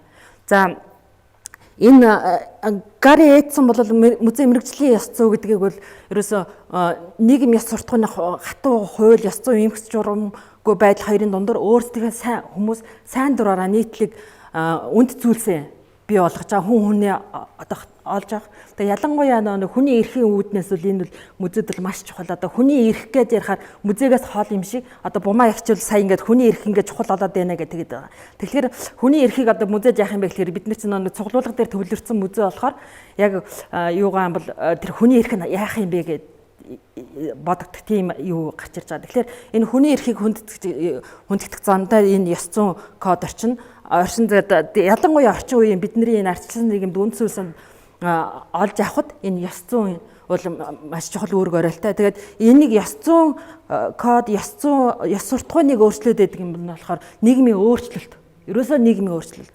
Нийгмийн өөрчлөлт нь ёс суртахууны хандлагт нөлөөлөд ёс зүйн төлөвийг өөрчилждэг байна. Тэгэхээр олон соёлын хүлээж зөвшөөрөх, нэвтрэх нь музей ёс зүйн хэмжүүрийн шинэ хэмжүүрийн нэг хэсэг ихрэмлэл болдог. Музейнууд ямарваа нэгэн зөв үйл, зөв төлөөлөл, тэгш зөв ажил хэрэгт ач холбогдож өгөн хамааралтай болоод музейн бодлого, төлөвлөлт, хөтөлбөржүүлэлт чиг баримжаанд хувирдаг байна. Тэгэхээр энэ нийгмийн өөрчлөлт ерөөсөө энэ ёс зүйг ингээ өөрчлөж байгаа. Тухайлбал энэ манад яаж гарч ирсэн бэ гэхээр за энэ болохоор энэ нэг музейн тайлбар дээр ёс зүй гэж яаж орж ирсний тодорхойлт энэ. За музей нийгмийн институтын утгаар хувьсах өөр болох бүтцтэй болох шин чанартад бол музей мэргэжлийн ёс зүйгээр тодорхойлж ямар байхыг шийдвэрлэнэ гэдэг чинь. За ёс зүйн дүрэн боловсруулж мөрддөг бол Америк нэгдсэн улс эдгээр өөрсдөө одоо ёс зүйн кодыг боловсруулдаг байна. За энэ бол та нар ном харж байгаа чинь. За энэ хүний энэ ёс зүйн код гарах шаардлага, хэрэгцээ шаардлага үнд суурь нь юу юм бэ гэхээр энэ ЮНЕСКОгийн тунхаг байна. Хүний эрхийн түгээмэл тунхаг байна. Энэ гарч ирнэ. За түрүүчийн юун дээр гарсан слайдн дээр гарсан Гари эцнээ нийгмийн өөрчлөлт музейн ёс зүйг өөрчлөөд байдгаа гэдээ авч үзсэн. Тэгвэл энэ Монголын музейн хувьсэл өөрчлөлтөөр төслөө гарч ирсэн үйлчлэл байна. Олноо өргөцсөн Монгол улс, бүгд найрамдсан Монгол ард улс, Монгол улсын үед Монголын музейнүүд үзэл баримтлал яаж байсан бэ гэхээр за олноо өргөцсөн Монгол улсын үед л мэдээж нөр музей байгуулах, олон нийтэд дүү таалгаан тайлхал ийм юутэйсэн судрагчгийн хүрээлэн эхэлж байгуулагдаад ямар ч байсан тэр музей гэж гэдэг бүр нэг гадны харийн эмийг ойлгож авчгаа тийм өнгөтөр харагддаг шүү дээ тий. Музей гэж юм ховор сони юм цуглуулдаг байгууллагыг байгуулж бид нарт яах хэрэгтэй гэдэг. За тэгвэл бүгд найрамдсан Монгол ард улсын үед болохоор энэ музей үзэл сурталын юм болсон. Одоо коммунист үзэлтэй юутай нэг намыг суртаж дахин шүтсэн иймэрхүү болж ирсэн. Тэгж яхад бидний ёс зүй бол одоо нэг намын төлөө намын одоо Ильич Ленин нэг хүний тийм таксан юм байсан. За тэгвэл Монгол улсын үед бол нэлээд тийм соёлын өврүүгэн чиглэсэн их түүгэн нандинан хамгаалах, энийг өвлөн уламжлуулах, бахархах гэсэн ийм болж ирсэн. Тэгэхээр энэ бол манай бидний ёс зүйг бас өөрчилж байгаа. Тэгээд дээрэс нь энэ олон улсын түгээмэл тунхаглахыг найрцлсан нэг мэднэрээ яа харахгүй энэ ёс зүй бол бидний хаалгыг одоо хүссэн хүсээгүй хаалганд цохиод одоо ороод ирья гэдэг. Тэгэхээр жат бид нэр бол одоогийнхаа Монголынхаа орчинд бол одоо их түүх, их орноороо бахархах, өв соёлоо нандинах гэсэн юмнууд явж байгаа. Тэрний дээрээс тэр хүний эрх үйл орж ирж байгаа. За ёс зүйн дүрэн бол дэлхийд дээр сая Бумагч хэлж जैन, тэгээ Германик гэж जैन, тэрнээс гадна энэ 1898 онд Америкт гарч ирсэн байна. Энэ 1918 онд Германд гарч ирсэн, 25 онд Америкийн юу гэж ингээл эндээс хаш одоо ингээл музейм этик гэдэг юм бол хэдэн 10 зугаараа гарч ирнэ. Бүх юмн дээр ёс зүйн кодтой болж байгаа. Бүр сайт дата гэдэг нөхцөлгүй юм байна. За тэгэхээр энэ музей мэрэгчлэлтэн гэж музейн ажилтан гэж юу хэн байх вэ гэхээр ерөөсөө энэ гурвалжингэл санал болгодог. Онлын мэдлэгтэй байх хэрэгтэй. За энийг бол байгалийн ухаанаар олж авч болно. Нийгмийн харилцааны ухаанаар олж болно. Эсвэл түүхч байж болно. Тэрэн дээр музейд ажилласан дадлага. Музейд ажиллах тэр үзмэртэй яаж харсан. Тэн дээр энэ ёс зүйн мэдлэг. Энэ гур байж ажил музей мэрэгчлэлтэн гэж яадаг. Тэгэхээр энэ гурыг хэр сайн эзэмсэн бэ гэдэг нь одоо бидний аман ягаар тэр маш сайн ажилтан, маш сайн музей мэрэгчлэлтэн гэж одоо маш сайн тэр юуг хангаж ажиллах юм бол энэ гурыг enough одоо бүгдийг хангаад ажилласан бол одоо мундаг мэрэгчлэлтэнд одоо нана алтан гартай юмч гэж бид нэр одоо ярьдаг шүү дээ тий. Тэрэн шиг одоо сайшаал нь бол идээд эрхэмлэл нь бол сайн ажилтан гэж гарч ирдэг. За энэ дээр энэ гурав дээрээ алдаа гарах юм бол тэр бол ёс зүйн алдаа мэрэгжлийн хувьд одоо тэр сайн ажилтнаасаа доогуур олж явж байгаа гэсэн. За тэгвэл энэ дэлхийд дахинд энэ музейн тогтолцоо, энэ соёлын өвийн тогтолцоон дээр бол ийм шилжилт хийгдсэн байхгүй юу? Энэ би шинэ парадигм юм авсан. Энэ 1960-аас 70-аад оны үед энэ юу шинэ музей судлал гэдэг юмны юу гарч ирээд тэгэд энээс өмнө ямар байсан бэ гэхээр энэ хамгийн төв зэгт нь өв, гаднах нь үүрэг, тэгээд музей институт нийгэм байсан. Тэгэхдээ энэ улаан шугам бол гадах шагаан байсан. Одоо бидний тогтолцоо цуглуулга дээр үндэслэлсэн байгууллага. Өвөөсөө гадах шагаан. Өв биднэрт ямар өв цуглуулах уу, ямар өв байна, ямар өвөө гадах шин үзүүлэх үү?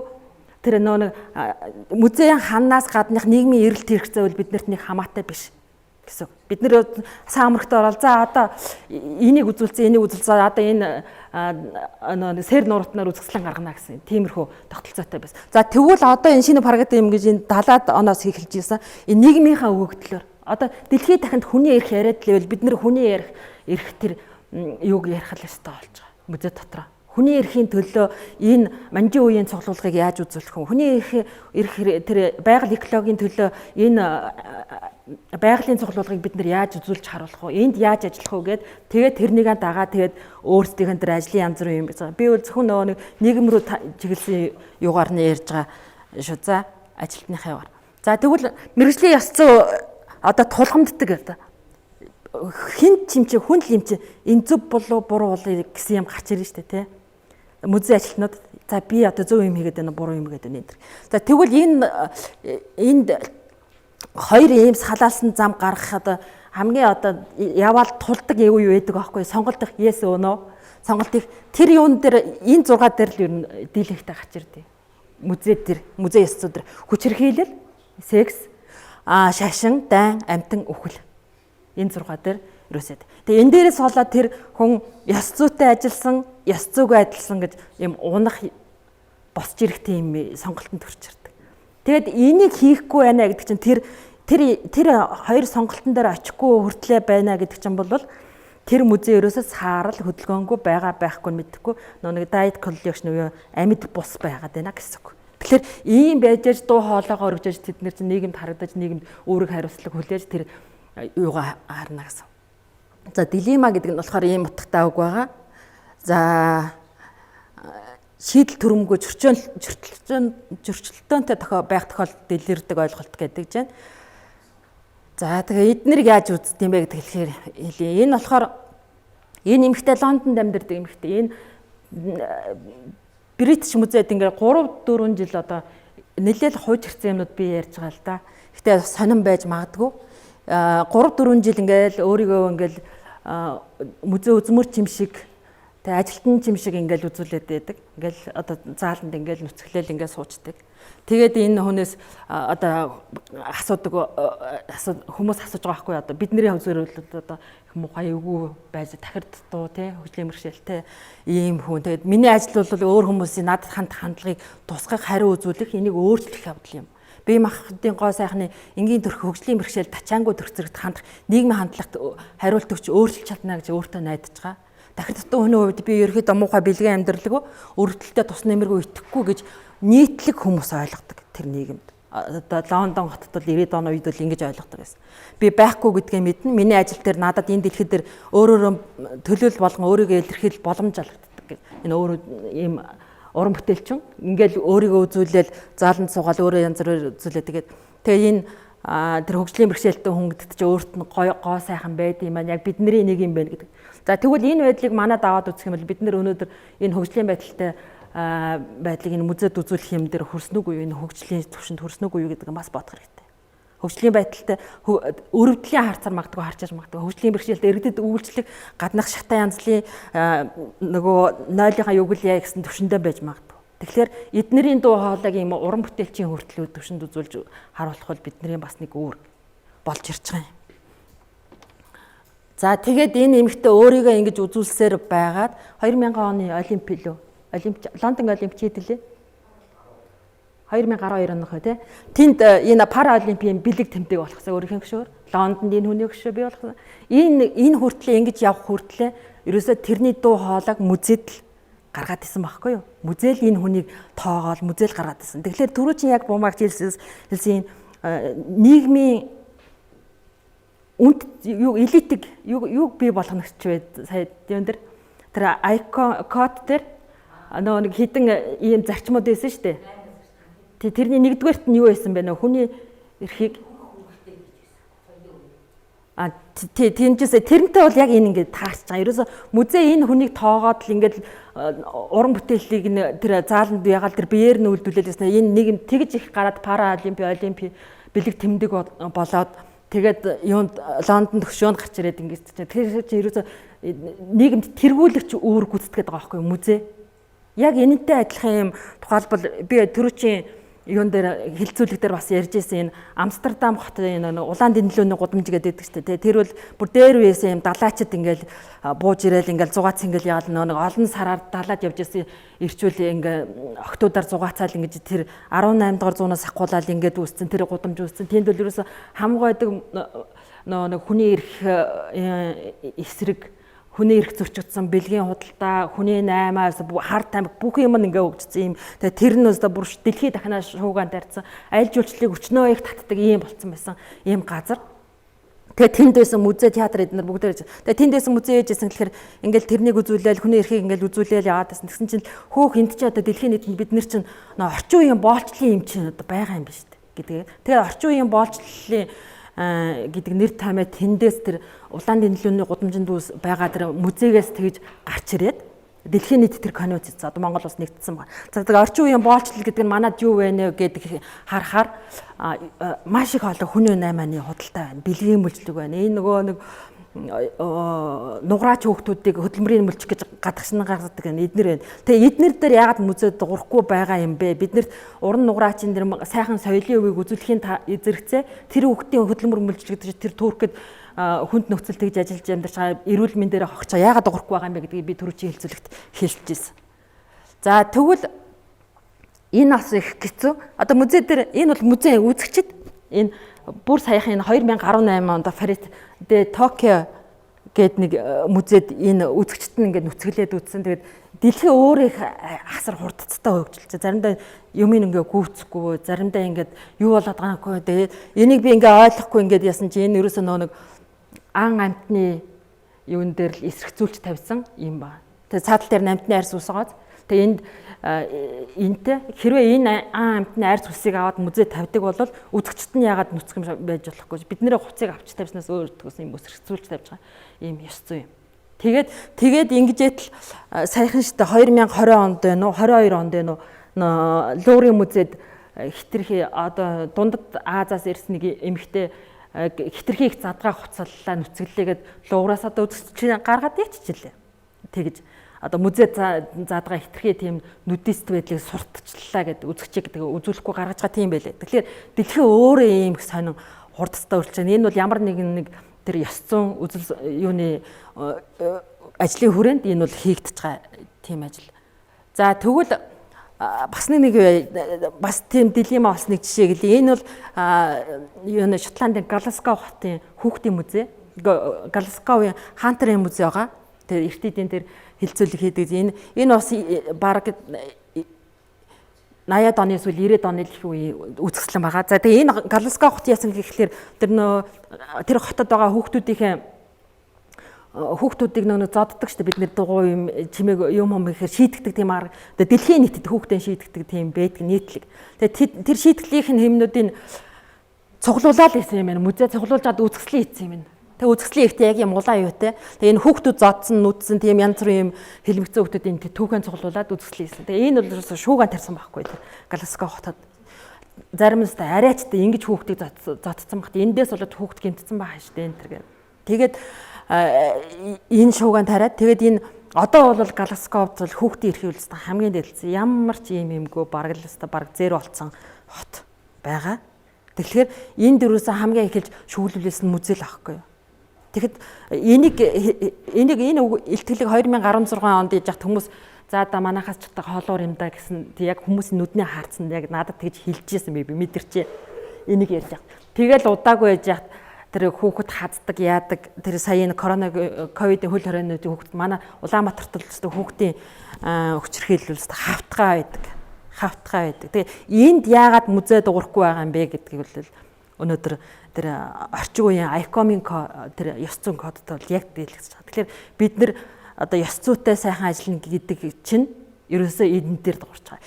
Энтэй адилхан манад хурдан морины морь шүү дээ тий. Хурдан морь бид нэр 93 наадмаа музейд үзүүлэхээр хачин сайхан үзүүлчин. Бид нэр зөвхөн маш их контент байгаа. Тэнд маш их цуглуулга байгаа. Маш их тэн дээр яадаг тэгэхээр ерөөсөө заалгаа ажилт нь энэ юугаа нөгөө талынх нь перспективд бариад тэр хурдан морины хүүхдээ ирч ирчтэй байгаа. Нэг дуурчаа би музейг харсангүй. Би ажиглал байдаг. Тэгж яхад дандаа нэг гой сайхан те багаргаалт. Одоо энэ бол гар яйцсан бол одоо шүүмжилсэн шүү дээ 80-д онд. Одоо музейн тэр гой сайхан тэр бадрангуу тийм гайхамшигтай үзэсгэлэнгээ ингээд цуглуулад үздэг бол нэг өсөнтөө цаг үрсэн юм, мөнгө үрсэн юм. Энэ нийгэм дөрөөсөө дуу хоолойнд хүрэхгүй. Тэр гой сайхныг үзээд хүний авах хүртээмжүүд бол бага. Яг нэг удаа сэтгэл хөдлөл гарна, тэндээс хүн юм бодож гарахгүй гэсэн юм гарсан.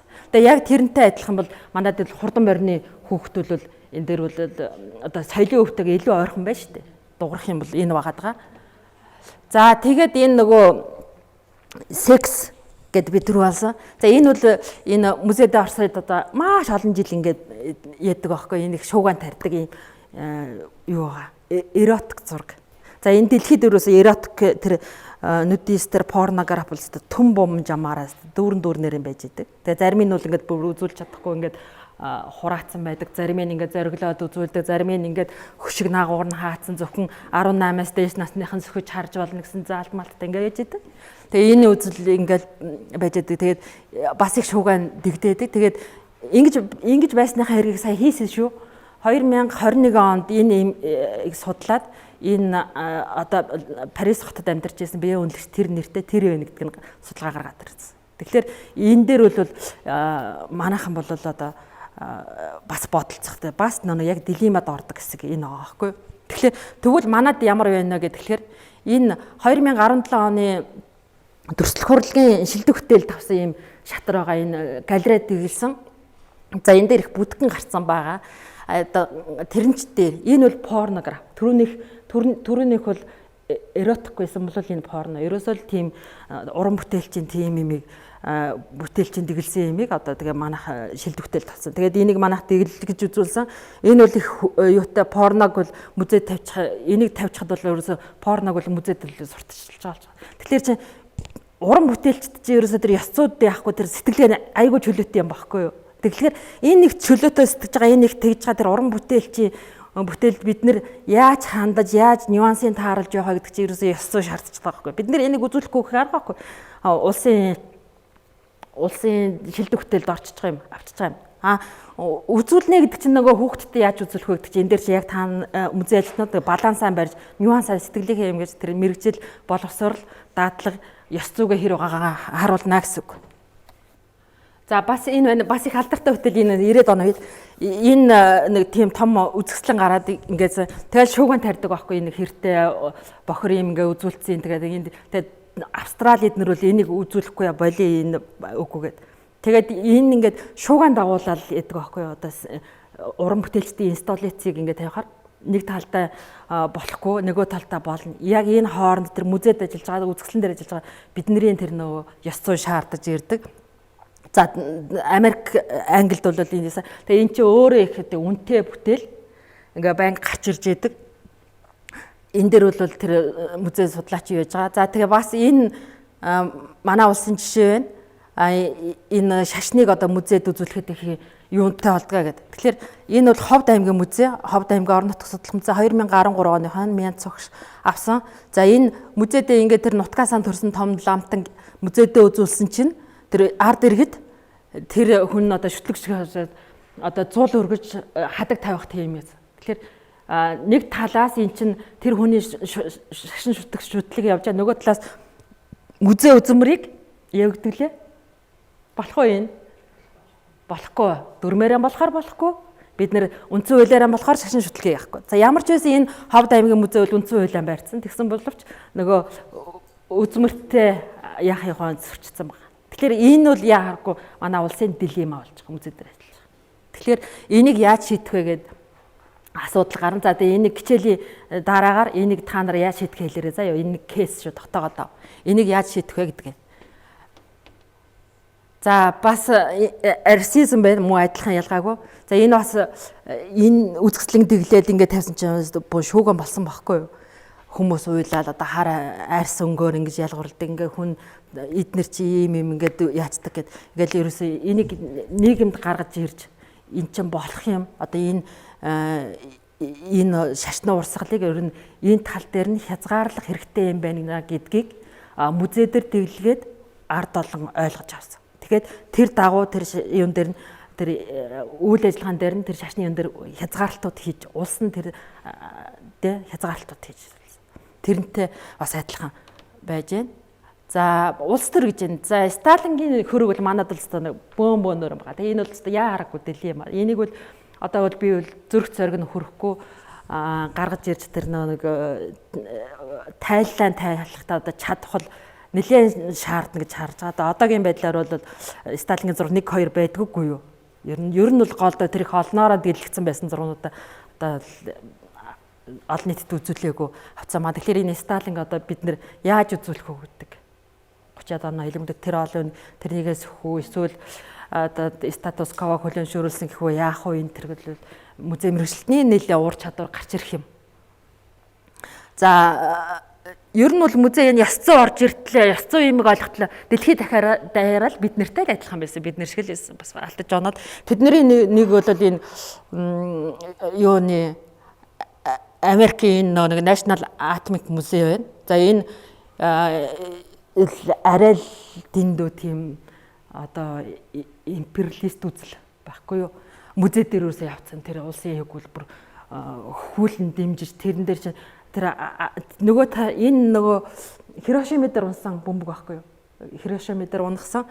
Тэгжээд ард олноороо тийм байж тэрэн дээр музей нэмээд хүчээ өгсөн байхгүй юу? Тэр Хирошима дээр тэнд олон хүний цус нулимс тэгж эмгэнэлж хашуудж байгааг ерөөсө би тэдний хэсэг би адилхан хүн гэдгийг л музей өөрөө олоогүй олж хараагүй байх үед. Тэгээ тэрүүгээр одоо бүр сувнэр хийцэн. Хирошима дээр буусан. Тэгээ тэрний охтууд Америк охтууд аваад ингээд зүгээд $1-2 тэй. Тэгээ энийг чинь бүр бахархалт юм болцсон. Энэ бол ерөөсө хүн төрөлхтний өмнө ёс зүй алдаж байгаа юм. За энэ бол одоо өнгөрцөн одоо юун дээр л үзүүлж байгаа юм. Хичээл дээр л үзэх юм. За тэгээд энтэй адилханаар манад яаж болох вэ гэдэг тэгэхээр одоо тухайлбал юу одоо халах голын дайн байна шүү дээ, тий. Халах голын дайныг үзлэхэд бид нэр халах голын дайн тэгжилсэн тийм юутай тэнд бид нэр баатарлагаар ялалт байгуулсан ингээд тэгээ нэг бидний менталит бол голдуу тэгээ дуусгачих сонирхолтой байдаг. Тэгжээд л нөгөө талаас Япон болохоор үгүй энээс ч хойш одоо бидний хамтын ажиллагаа үргэлжлэж одоо тэрнийг үзүүлмээр байна гэдэг халах голын дайны сэдвүүд тий. Тэгэхээр энэ дээр бол бид нар ганцхан тэр халах голынхаа дайнаар ингэж хүрээлж харахгүйгээр тэр цаашаага тэр юг дахиад нэг перспектив өөр тал нөгөө тал Японы ард түмэн ямар байсан бэ гэдгийг одоо харах тийм бодолцох хэрэгтэй болж ирж байгаа юм. За үхэл байна. Үхлийг үзүүлэхэд бол ерөөсө банк зовлонтой байдаг, хэцүү байдаг манад. Музейхэнд тухайлбал Смитсоны музейд нэг уугуул эрдэнэ музей, үндэсний музейд нь индануудын одоо нэг том масс булшиг ингэж олоод одоо массаар нь дэлгэцсэн чинь тэр ард иргэд инданы уугуул хүмүүст маш хүндэлсэн. Бидний ингэж алж хядаж хайчаа. Тэгээд ингээд энэ булшиг авчираад ингээ үзүүлдэг. Ямар муухай хүн чанар чинь хүний сэтгэл чинь хаана байна вэ гэд тэр музейх нь яагаад маш яаралтайгаар хурааж авсан. Энтэйгээр адилхан юм бол музейгээс явж байгаа археологт бас хийяна. Тухайлбал ийм үг байдаг штэ. Нэг цагаан арстны ясыг малтах юм бол шоронд явна. Уугуул ясны ясыг малтах юм бол доктор болно гэд. Тэгэхээр ийм айхтар юмд дунд бид нар бас өөрсдийнхөө юмд яаж хандах вэ? Human remains гэдэг юмд бид нар яаж хандах вэ гэдэг чинь бид нар заавалч бид нар өөрсдийнхөө соёлыг л хүндэтгэж өөрсдийнхөө юмд ёс зүйтэй хандахгүй бол нэг Америк англи хэлтэй хэрэл за тийм юм ингээл та нараас тэрэндээ хүндэтгэл хандахгүй бол за давай л гэж шүү дээ. Тэгэхээр бидний ёс зүй яадаг үлээ гэдгийг бас яхта. Тэгэхээр энэ маш олон ёс зүй юмнууд ингээ яриад идэг те. Одоо тэр Хантарын музейн ёс зүй эднэр ч яриад байгаа. Тэр бол яг ингээд нэг юман барьж авч чадахгүй тэр тухайн соёл дотор Монголын соёл дотор ямар эрхэмлэл, ямар үнд зүйл, ямар болно болохгүйг мэдэхгүй тэр чи ерхөөгөр ярьж байгаа шүү дээ те. Тэгэхээр жинхэнэ тэр болно болохгүйгээ мэдрэх хүмүүс чинь тэр нэг уугуул соёлоо сайн судалсан хүмүүс эсвэл тэр уугуул соёлынхаа өөрсдөө мэддэг байхгүй. Тэгэхээр тэр Смитсоны музейд бол тэр уугуул соёлын тэр булшиг дэлгэх үл дөрмж санагдаж байгаа. Тийм. Тэгэхээр тэр соёлынхаа менталит тэр болно болохгүй дээдэлдэг юмнууд нэг саяхтай. Гэтэ тэр ёс зүйн код дээр бол тэднэр бол бүгдээрээ ороод авцсан маа. Гэтэ тэр ёс зүйн кодон дээр чи Монгол хүний малгай газар тавьж болохгүй гэсэн юу хизэж бид нар олохгүй шүү дээ. Тэднэр чинь бид нар л өөрсдөө гаргаж ирнэ. Тэгэхээр тэр ёс зүйн кодон дээр бид өөрсдийнхөө соёлыг их хэмжин тэр Монгол судлаач тэр Монгол музейд ажиллаж байгаа хүмүүс цаа. За тэгвэл тэрний нэг жишээг энэ түүхэн мартахгүй Монгол үндэсний түүхэн музейд 2003 онд тэгэлсэн. Энэ үед би одоо жохоо бацаа одоо бумаагчи одоо дагалдаал ажиллаж байсан үед одоо энэ үед за энэ бол бас их эмгэнэлтэй үзэсгэлэн болсон юм. Би миний сэтгэл дээрээс олон жил гарахгүй ингээд энэ музей ёс зүгээр яаснаас хойш ингэж үзэж уншиж яснаас хойш би энтэй хөл өөрөө мэдээгүй. За тэгээд энэ үед юу болсон бэ гэхээр энэ 2003 он үед энэ Хамбын хоомдор маш тэ масс буш олцсон. Масс буш олдоо тэгээд тэр Пүр Батлам тэгээд тэр Харвардын судлаач Мандухай гэл хүмүүс ягаал тэгэл нохоонч цуужгүйгээл хүүхдүүд нь ч байрч тоглоод тэрчээс та гамшигтай юм болсон байхгүй юу? Бөөнөр ангараад нэг айл сууршаал ингээл ухсан чинь гарч ирээд тэгээд эчин арга чинь тэр үе захирлээсэн те. Тэгээд энд юу гарчлаа гэд яг уу болоо тэгээд тэндээс ягаад манай баасан жаргал туул эднэр очиод тэр бушнуудаас юмнуудаа яалгаад ирсэн авах юутай. Тэгээд энэ юу үзэсгэлэн одоогийн тэр үндэсний музей хүүхдийн танхим хэвэр юм байгаа юу нөгөө нэг давхраас цааш явж байгаа юу чинь боловсролын өрөө юу? Боловсролын өрөөнд энэ түүх мартахгүй гэдэг үзэсгэлэнгээс би нэр мэрийнж мартцсан байсан энэ туул эднэрээс асуусан. Тэгээд тэр үед одоо аппарат эднэр ч байхгүй, зураг авахгүй. Тэгээд тэр юунуудаас гарсан юм бушнуудыг үзүүлсэн энэ гавлын яснууд мөн л байх шиг байгаа юм. Тэгээд эднэрийг ингээд дийлгээд үзүүлсэн. Тэр тэгэхээр энэ чинь ерөөсө гамшиг байгаа байхгүй ерөөсө тэр олон хүнийг буудан хороочоод 100 хүрэхгүй жилийн дотор буудаал дээрээс нь шороо дараал ямар хүндлэг гарч ирэнгүүтээ шууд музей дээр ачаал ингээд яадаг чи амар имзэглэмээр юм байхгүй 100. Тэгээд энэ тэр гавлын яснуудыг ингээл яцсан багт би одоо санаж ийн ингээл нэг зөөлөн идтэйгээ яснууд ингээл унжирлцсан ингээ өмдний шуум мумгтайгаа хөдлөө. Тэгээд тэрнийг их л хүмүүс сонирхлуулна гэж тавьсан. Тэгээд тэр чинь нэг 100 хүрэхгүй жил болохоор ингээл өнөр та нараа бүр хамар янгинса айхтар өнөртэй тим юм тавиал. Тэгээд энэ дээр бол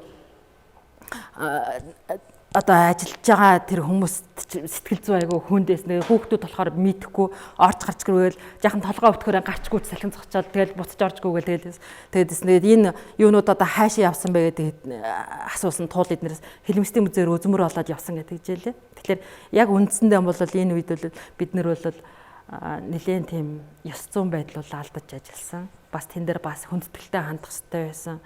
Тэр их хар усал нулимсанд бид нэр бол өөрөөр хандах тийм боломж байсан байгаа. Тэгэхээр манад бол ийм гарч ирдэг. Тэгэхээр ерөөсөө энэ Төв Азад чинь тийм маш олон нийгмийн эргүүлгүүдэд бол маш олон хүн ингэж хэлмэгдэж өгч үргэлж байдаг. Энэ дээр музейхэн бол тийм юм болдгоо мэддэг байх хэвээр тэрэнд яаж ажиллахаа мэдэх хэвээр. Энэ дээр л ёс зүй шаардаад байгаа.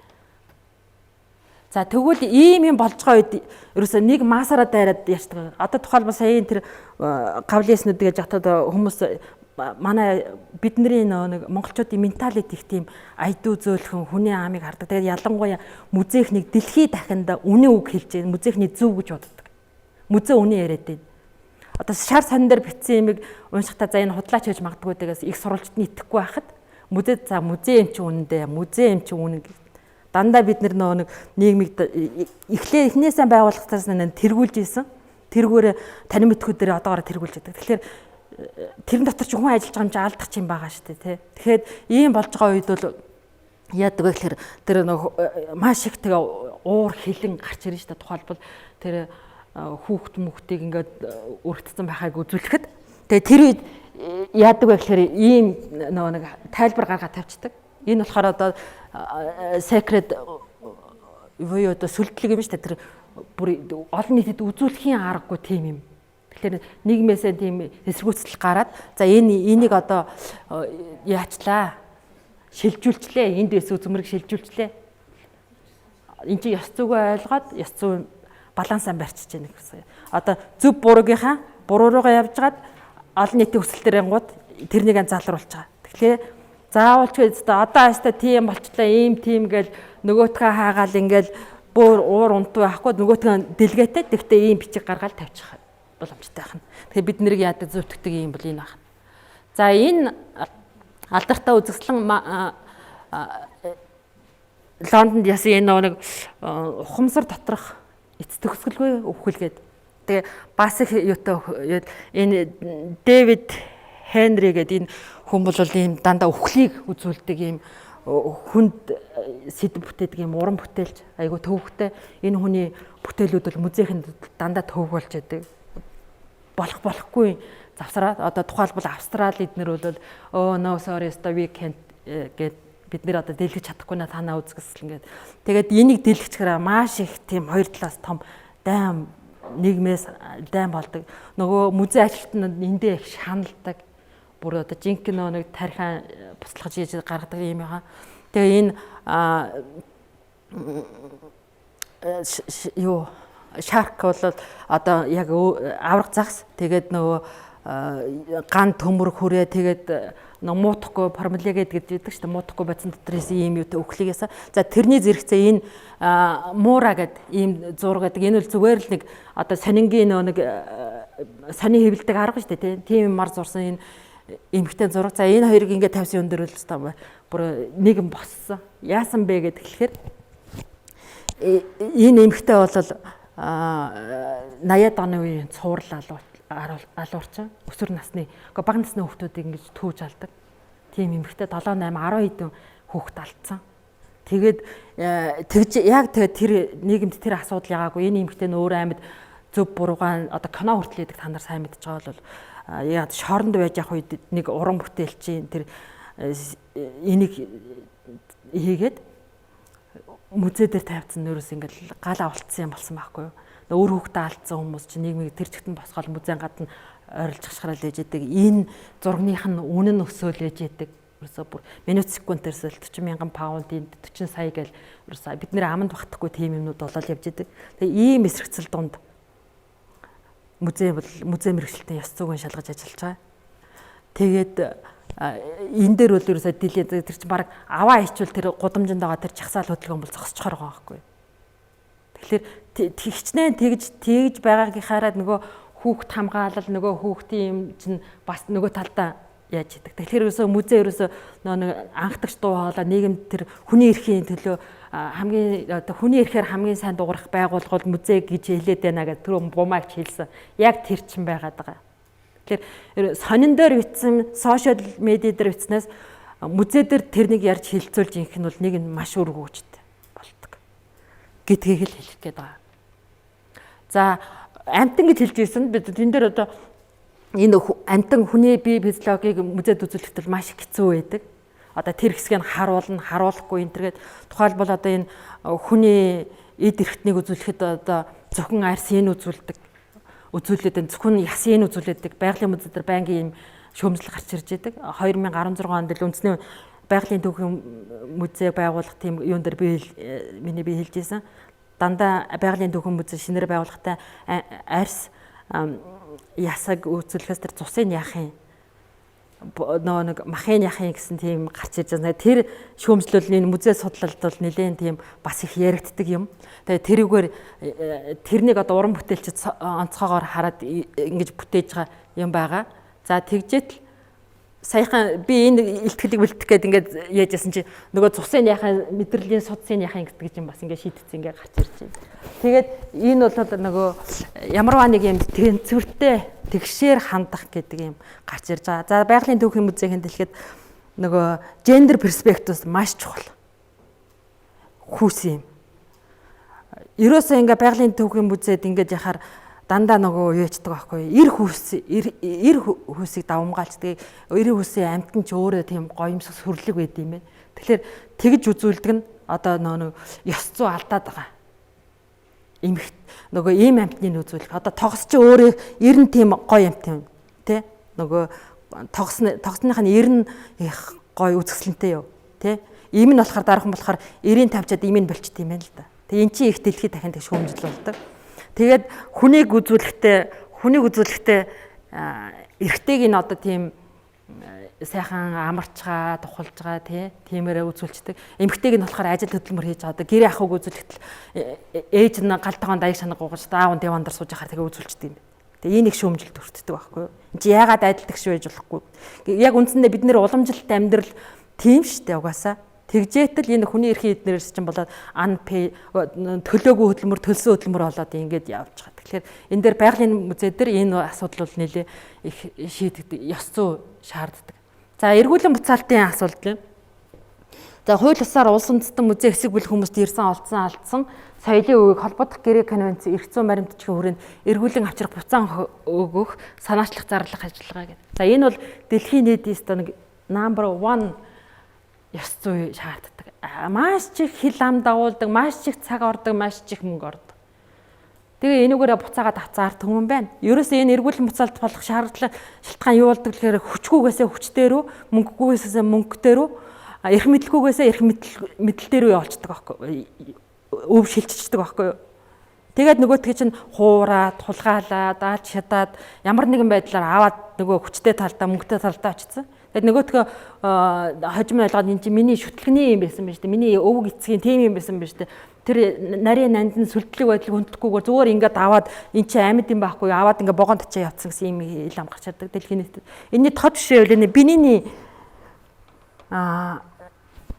хөрлгээд энийг л судалж тэр эргүүлэн буцаалтаар манай улс бол яа ерөөсөө сайн болно. Энэ бининий соёлын өвийг л судалж энэ бинин гэдэг энэ Нажир улс дотор юм жижигхэн бинин нэгэд хаант улс байд юм байна. Энэ эрт дээр үеэсээ бараг 15 6 дугаар зуунаас ахуулаад хаанаа нь хоёр талдаа тийм харуул хамгаалтынхаа үнд ингээл цэсхөөмөл дээр хийгээл ингээл одоо бэлэг дурсгал зоос гоёл солилцоо одоо юу гэдэг манайхны бурхан дах ашигла ингээл айлуудаар ингээл хэрэглээгүүлгэнд явж байдаг ийм гайхамшигтай юм байна л. Энийг ерөөсөө янзээсээ хайдаг.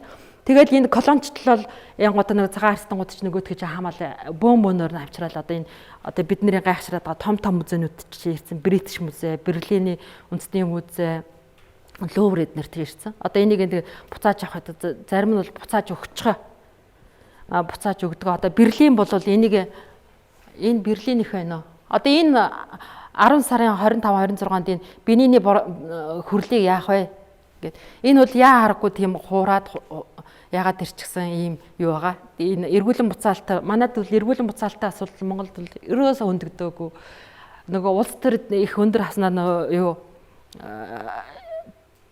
Т батаар л нэг богинохон хугацаанд маш шуугантай гарч ирээд тэрнийг эргүүлэн буцаалт хийсэн arbitration хийсэн байгаа. Бас ганц нэг хоёрхан тийм нэг өндөр гонгорын нөгөө юу лээ ганц тамхины эргэсэл социализм үед Европ руу гарцсан байсны эргээд ирсэн тийм юм тохиолдол байгаа. Тэрнээс яг энэгээр ингээ байнгын нөгөө хилтэс байгуулга эднэр ажиллаад байнгын ингээл тууштай ажиллаад яж байгаа юм. Тухайлбал би ингээд анзаараа явж байхдаа ингээ хуурал болгон дээр ингэж ярьдаг. Эрэмтаажийн музейд манай юм байгаа гэж ингэж хэлдэг. Тэгээ хэрвээ энийг үнэхээр эргүүлэн буцаах ах юутай бол энэ дээр ажлын хэсэг ч юм уу эсвэл би байнгын тэр соёлын яамд ийм эргүүлэн буцаалтын юмар ягаад тэр дэлхийдгээр тарцсан юмнуудыг ягаад тэн дээр ажиллаж эхлэх ёстой. Энэ нэг эхэлсэн байхад 15 жил бол орох бол юу ч 15 жил 30 жил. Одоо энэ бол тэр колоничлын үед гараад явцсан 700 биш 1800 1700 оны үед гараа явцсан юм. Одоо ингээ хэл ам болоод эргүүлж буцаагаад авахыг аваад авахгүйг нь авч чадахгүй ингээд л байгаад байгаа. Тэгээд энэ олон том музейнүүдээс ингээ аваад энэ юмнууд яаж гардаг вэ гэхээр ерөөсөө л ингээл гарчихсан юм. Тухайлбал энэ Африкт 1897 онд нөгөө колоничлын югаар эднэр ч одоо судлаач те бид нэр музей эрдэмжлэгийн ажилчтай байхгүй юу? Музей эрдэмжлэгийн ажилчтай очиод ингээл цуглуулаад аваад ирсэн. Манайхаас юмнууд яаж гардаг вэ гэхээр нөө экспедицийн нэрэн доор ирдэг. Бас судлаачд ирдэг. Тэгэл тэмээ ачаалаад айлууд гэсэл юм хом цуглуулаад тэгэл урагшаага тэмээн цуваач яагаад энэ Бээжин хүртэл хөх хаалга хүртэл тэмээн цуваагаар яваад тэндээс богоонд ороод Бээжингээс цаашаага тэр бомбттай газар Шанхай, Хонконг эднэр хүртэл богооноор яваад тэндээс усан онгоцуунаад тэгэл цааш явчихдаг. Голдуу тийм зам байдаг. Мөн хойшоо гардаг. Тэгээ ийм юутай хэрвээ энэ соёлын үеийн эргүүлэн буцаалт явуулвал энийг л маш сайн судалгаа яах энэ судалгааны том өргөн салбар энэ дээр бол гарч ирэх юутай. За тэгээд хулгай дээрм гарчихсан юм байдаг. Энэ дээр одоо ямар яриа өрнөдөг вэ гэдэг энэ дээр шүү дээ. Худалдаач нар одоо бид нарт чинь соёлын биш эртний эдлэл худалдаж аавна. Facebook дээрс маш олон юмнууд байгаа тий. Эднэрийн юунд ямар яриа өрнөдөг вэ гэхээр л энэ аахгүй юу. Та ингээд энэ эзэмсэж байгаа өвөө хаанаас гаргаж авсан бэ? Хаанаас авсан бэ? Яаж авсан бэ? Жаахан тэр тухайгаа хэлэхгүй юу гэхээр асуухгүйсэн дээр дэ уучлаарай. Яагаад гэхээр энэ байгаагаас өөр ямар ч мэдээ эннээс өөр таанд бол ямар ч мэдээлэл олдохгүй. Тэгэхээр тэр хулгайн замаар яж юм чи эн чин музейд бол эн чин ямарваа нэг юм чин мэдээлэл тээгч байдаг шүү дээ тий. Тэрний чин хаанаас авсан хэн зоглуулсан тийм юм гэх. Тэгэхээр хулгайлахчаар тэр мэдээллүүд нь байхгүй болчдөг байхгүй. Ягаад тэгэхээр тэр чин хулгай юм чи яахын тэр чин нөгөө зүү дээрх гэд хулгайгаа ярьж болчих байхгүй хулгайч нарын хувьд. Тэгэхээр хулгайлахын тэр буруу муу болохгүй гэдэг байгаа юм чи ерөөсөө энэ л байгаа даа. Тэр мэдээллийг хайчдаг. Тэгэхээр музей чин тэр хулгай ямиг авахгүй байх гэдэг чинь энэ аахгүй юу. Тэр мэдээлэлгүй юм аахгүй. Тэр чинь цаашаа судлахдахгүй байхгүй. Тэр чадхууд нь байх. Нөө юмд ч агуулгадж танин мэдэх, судлах тэр олон функцүүдийн тайлхад ямар чадхууд байхгүй юм болчихж байгаа байхгүй. Тэгэхээр л эн чинь ийм асуудал өрнөдөг болохоор тэр соёлын үеийн эсрэг хулгай дээрмийг өөгшүүлэхгүй гэдэг чийж байгаа. Тэгвэл нөгөө тэр колоничлоод маш олон юмнуудыг цуглуулад авцсан байгаа тэр музейнүүд одоо дэлхийн топ 10 музей энэ универсал тунхаг гэдгийг өөрсдөө универсал музей эмзгээд энэ тунхагийг энэ гаргачихсан. Энэ 2004 онд гаргацсан. За энэ дотор нөгөө Луврын музейн тэр чин явж байгаа. Бид нарын нөгөө гайхамшигтай сайхан гэдэг. Бид нар чинь гой сайхныг хараад байгаа боловч тэнд музейд үзээд хараад байгаа боловч нөгөө талдаа тэнд чинь хүн төрлөختнийг эмгэн зарим хүний төрлийг одоо тухайлбал Австралид байгаа тэр Танзан юу вэ? Тасмын хүнийг бол устгаа хийсэн шүү дээ. Тасманы хүн гэж бүр 70-д онд хамгийн сүүлийн хүн гээд музей судлалын номон дээр хүзүүнд нь төмөргийн чийдсэн ингээд зургийг аваад тавьсан байгаа байхгүй юу. Тэгээд тэгж нөө соёлыг аваад тэгээд яаж харж тэр хүн чинь ойшгууд энэ чинь сүн чинь устцсан байх ч тийм. Тэгээд ийм юмнууд хийж тэр том дэлхийн тэр хүчрэх музейнүүд чинь байгуулагдсан байдаг. Энд чинь цааталтныхан бол тэр repatriation буюу эргүүлэн буцаалтын маш их асуудалтай байж байдаг. Маш их хүн төрлөختнийг бас уйлуулсан, уугшууд унагдсан ийм байж байдаг. За тэгэхээр тэрний эсрэг бол энэ эд зүйлийг үл өгөхгүй энэ бол хүн төрлөختний юмыг бид нар хадгалж байгаа юмаа гэсэн ийм тунхаг гаргацсан байгаа. Энэ тунхаг одоо юу болж байгаа бол одоо баг буцаж байгаа юу, цагдж байгаа юу болж байгаа би нэг одоо анзаарахгүй л байна.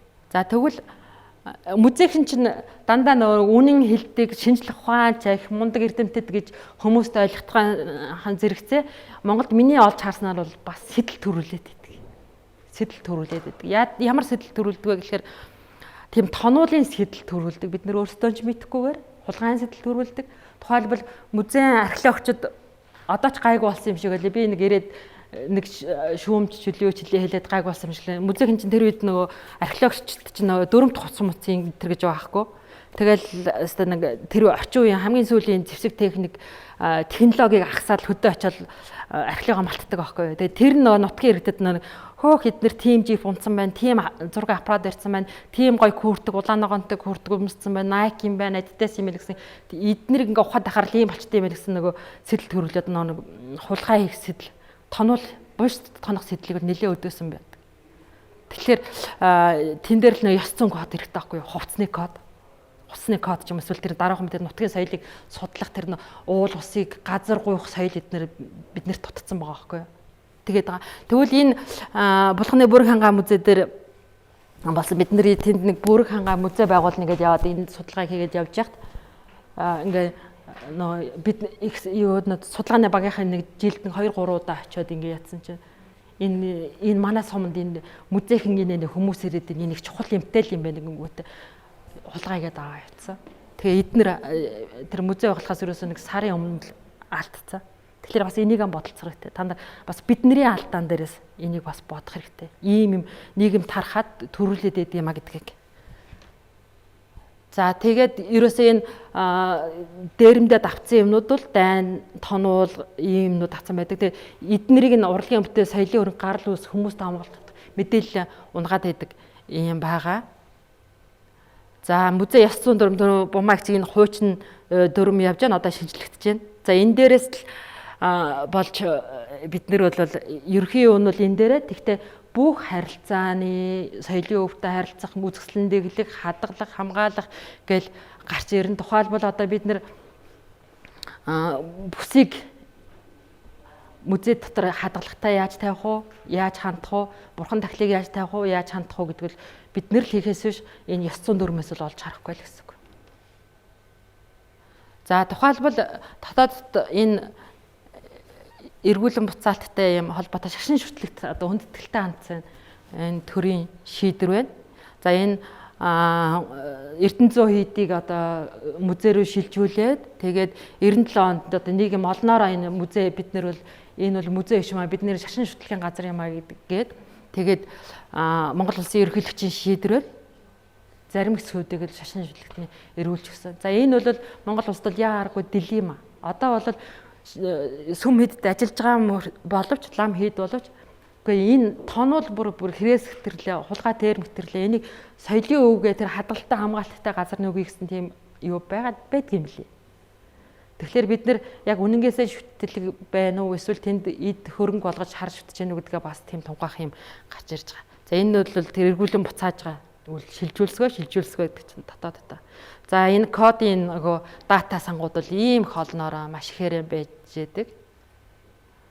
За тэгэхээр ингээд өгнөлт нь гэхээр ингээд музей ёс зүйн ойлголт ерөөхдөө юм байна. Тэгэхээр ёс зүй гэдэг нь юм болгон дээр одоо тэр бумаагч үзүүлсэн ном дээр бол музей бүх чиглэл дээр л үзэсгэлэн хадгалалт, хамгаалалт, хоор хөнөөлтөй ажиллах тэр юутай бүхэн дээр байлаа. Бид нар ядчил ийм музей нэг кодлогдсон хувц өмсөд байгаа, музей гэсэн хувц өмсөд байгаа нь тэр хувцсны ёс зүйг дагж яана тийм нэг зорилго руу бүгдээрээ л явж яана л гэсэн үг. За мэргэжлийн ёс зүйг энэ бол за үзэсгэлэн үзүүлэлт дээр бол маш их анхаарал. Ялангуяа миний маш олон удаа хэлж байгаа юм бол манай улсын Монголын музейнүүд үзэсгэлэн үзүүлгээ явахдаа тэр нийгмийн олон талт перспектив асуудлаар юмаа хэлээч. Энэ хүний эрх гэдэг дэлхий яагаад бид нэр тэнийг лоозоноод олон улс тэгээд л нэгэд одоо тэгээд дэж болохгүй. Эртэд тэр миний хэлцүүлэг дээр бол ям нэмэрчлэлт юм бол тэжээлээ нам гэсэн чинь их холын тийм судалгааны олон улсын юм ярьж байна. Энэ бол манайх бол 25 дотроо л